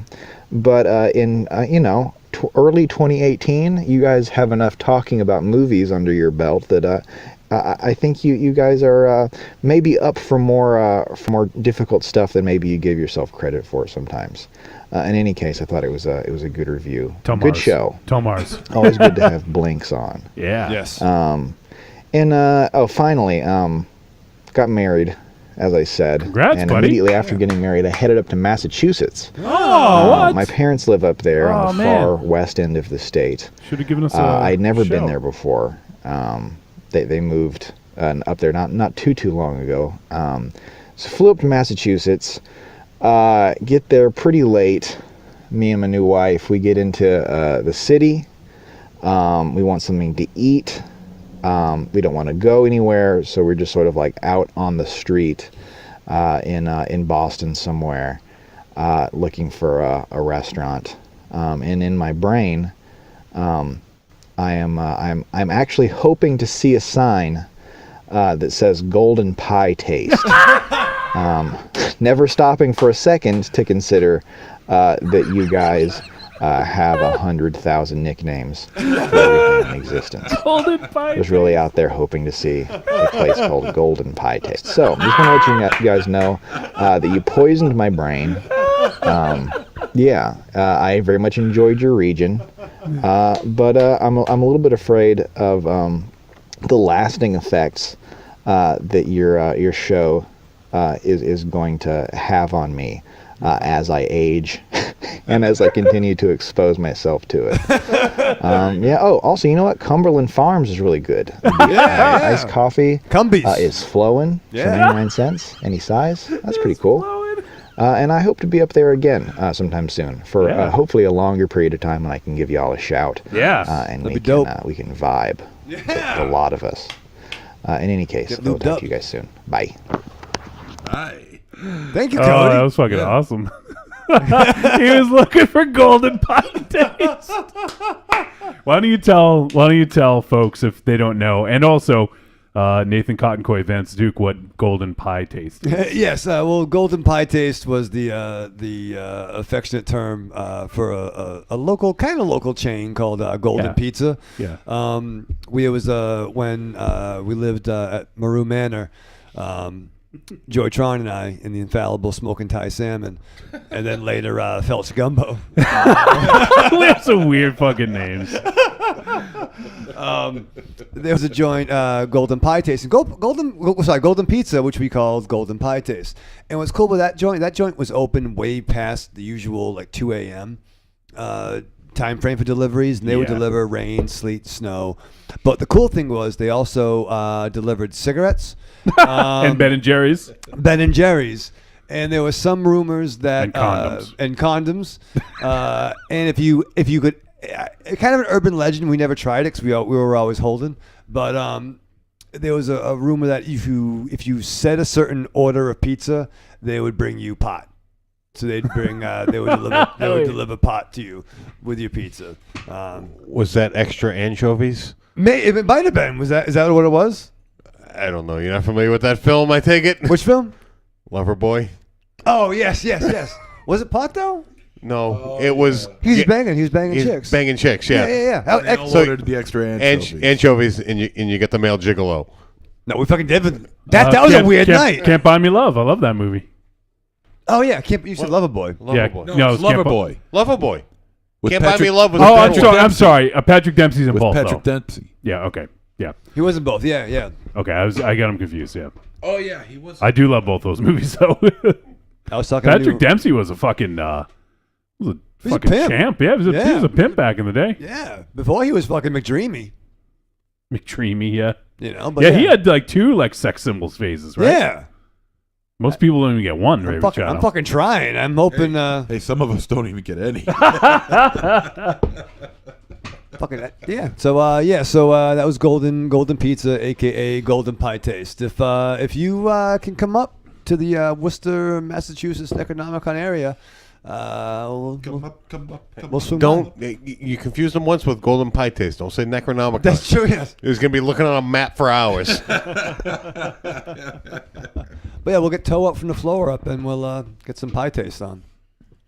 Yeah, there you go. Yeah, Nathan Cotquay, Vince Duke, you're up here again. Let us know, my friend. We'll make some arrangements. We'll hang out. I'll spot you $5 or $10. He ain't got time for change. That's right. Oh man, He's my dude. That was a fucking very sweet voicemail. It was very sweet. I'm gonna give him a smooch. Smooch and a kiss. Mm-hmm. All right. Well, I think that might be it for voicemail. Let me just do another little. Let me peruse the email. And I think that's it. I like was thinking a lot about the Sacred Deer film. Yeah? Yeah. And? I liked it. There you go. Yeah. Still. I liked it too. Mars is the only one. Well, he didn't. He was the one that liked it the least, I think. Yeah. I think a lot about Nicole Kidman too. Give it an HJ. Yeah. Yeah. You just want the dry hand job in the hospital parking lot. The angry. Yeah. What information would you tell her? Whatever she fucking. Whatever she wanted. Whatever she wanted to hear. I'll make shit up. I was there. No one else he did. I don't like angry hand jobs though. No. I don't you like got one? I don't like hand job movies. MZ. I don't like hand job movies. No, I like those. I don't mind the angry ones. It's the dry ones. Yeah. So it could be angry as long as it's not dry. Yeah. We could go on a fucking off the rails. I chase something fierce. That's true. Jesus. Happy birthday. You done yet? That's nice. All right. So, is there anything else we want to talk about? No. You guys just want to fucking end it? Yeah. Just end it all right now? Yeah. Let's end it all right now. There's going to be something that's been steaming at someone for a while. Yeah. Is anything steaming your beans? No. I'm done, man. We get to hang out with Bill. Bill by We Force? did, yeah. The Down Boys. Yeah, Down Great Boys. job. Come on, give me some. Oh, too sweet, man. Yeah, that's right. Me and Raven Shadow went to Bill by Force's house from outside the cinema, and we watched the Royal Rumble with a bunch of other rowdy folks. Yeah, Andrea Willanen and her boyfriend Anthony, who's an awesome dude. Who was super awesome and spent the best. Oh, and Oscar, his fucking dog Oscar. Yeah, his little dude Oscar. 16 years old Oscar, but 17, I think. 17. Yeah, he was a cute little dude. I always say that I was. The second best part of the Royal Rumble was Nakamura winning. The best part was hearing Anthony's Vince McMahon impression. What do you think, pal? Pal, which I've been doing in my head since Sunday, and I've been confusing the dog. Just what the hell you doing, pal? Is that you talking to Oliver that way? Yeah, he doesn't know. Oh, you want to go outside, pal? You're fired. Hey, Trump, hey pal, listen, I got one for you. You tell him you're fired. I'm bringing back the XFL, pal. What do you think? Fucking lost it. Oh my God! Can we for a moment? Can we talk like that about that? Can we talk like that? The XFL? Come on, pal. Is he seriously doing that? Yeah. Oh yeah. Yeah, The gears are already in motion. The popular opinion is that he's doing it to try to entice someone to buy it from him, bringing it out into the spotlight. And so he basically took, I can't remember how many shares, but he sold a bunch of his shares for WWE. Like, he owns so many that it doesn't even matter. Like, he still has, control of WWE, but he sold him, basically got like $100 million, and then now he's doing the XFL thing. He's probably going to sell for double the money or something like that. That's what people are saying. I'm not saying he will sell it, but people are that's what theorizing. he's hoping. Yeah, people are theorizing that's why. Does he not remember that failed miserably the first time? Well, I mean, it did, but I've not seen the 30 for 30 special that they did on it. Yeah. I've heard awesome things about it. I did. It was awesome. So you can probably confirm. I mean, like what everyone wants to remember. Yes, the debacle and that it failed, and he hate me. But they were things they did that the NFL took on, down to camera angles and the way they Oh yeah, the camera it definitely on the it definitely motivated the NFL to try something a little different. So Especially with like I think they had that the swooping crane camera, yeah. But I remember we watched the shitty game and the good game wasn't televised. But supposedly it's going to be under 2 hours or 2 hours. Which is impossible. It's not going to fucking happen. So I mean, at first I thought Dario Argento did the whole camera thing from Suspiria, you know, but you know what the funny thing is too? He said nobody wants to sit around for a 3-hour game. Meanwhile, how long is Raw? 3 hours. 3 hours, yeah. How long are the pay-per-views, Vince? With the fucking the pay-per-views with the pre-shows, they're like now 5 hours. Like, it's just so funny. We got action at the WWE. Oh, it's sports entertainment, pal. Johnny, pal, listen. Yeah, so yeah, it was fun though, hanging out with Bill and Andrea and Anthony and Oscar. And also Mel, Bill's wife, and Travis, their kid. Very cool. Other people in the room that were very nice. Yeah. And Mark Wahlberg was a big fucking dog. He almost fucking attacked you. Oh my God, I was getting fucking locked up with him. I'm like, bust a move. Yeah, literally when he got up, he like locked up with us. He's so big that his paws like go on your shoulders. Like that's how fucking huge he is. He's a big and fucking you're dog. 6'3", right? Yeah. Yeah, so. It's a big fucking dog. I got a little Bichon. Did you change your mind about wanting to get a bigger dog next time? Fuck no, man. He's a very nice dog. I visit him, but I can't have that. I can't have that. So yeah, we did watch. We saw Nakamura win the men's Royal Rumble and Asuka win the women's Royal Rumble, and then be completely overshadowed by Ronda Rousey. Yes, which was cool, but still, like Asuka got a moment, and then it was was gone. Yeah. So. Oh, pal, you gotta have a UFC person in there. I assume you guys heard about Ronda Rousey? Like, yeah. They had to make the rounds, right? Yeah, I did hear. Yes, I saw it. Yeah, it's pretty big news, I guess. You know what? The only thing is that now that she's in the WWE, she's got to take on that WWE mentality and persona and movements and speak, and it just kind of looks stupid.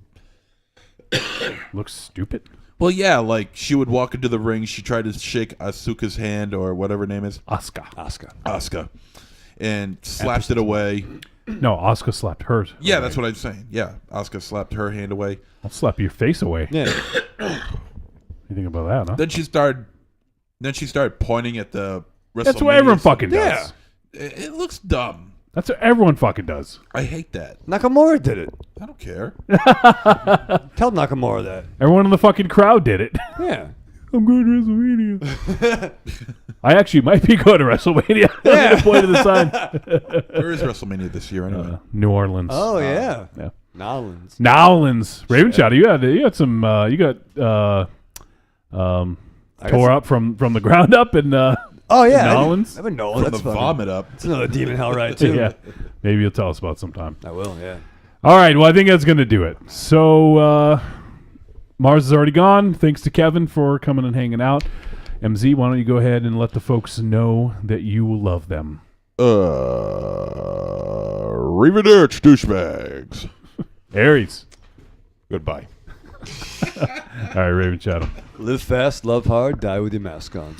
All right. So next week we're going to talk about Diverge, and we're also going to be talking with Michael Neal and find out more about Ghoulish Stories Volume 1, the book that they just released, and other stuff. Just find out what's going on with Michael. He's an awesome dude, and we love him, and should be a good time. So next week, episode 289, I want to thank everyone for joining for the live show. We had a lot of people hanging out in the chat room, for everyone who sent us feedback, and for all you folks out there that are listening to the podcast when it drops on Apple Podcasts, Stitcher Radio, Google Play, Satchel Podcast Player. We appreciate it. If you guys have not done so and want to give us a 5-star review, we would appreciate that. Leave us some, a couple nice words. Let folks know why you like the show if you like it, and give us that 5-star. We'd love it. So, all right, well, that is going to do it. So we will see you guys next week for episode 289 with Michael Neal. See ya!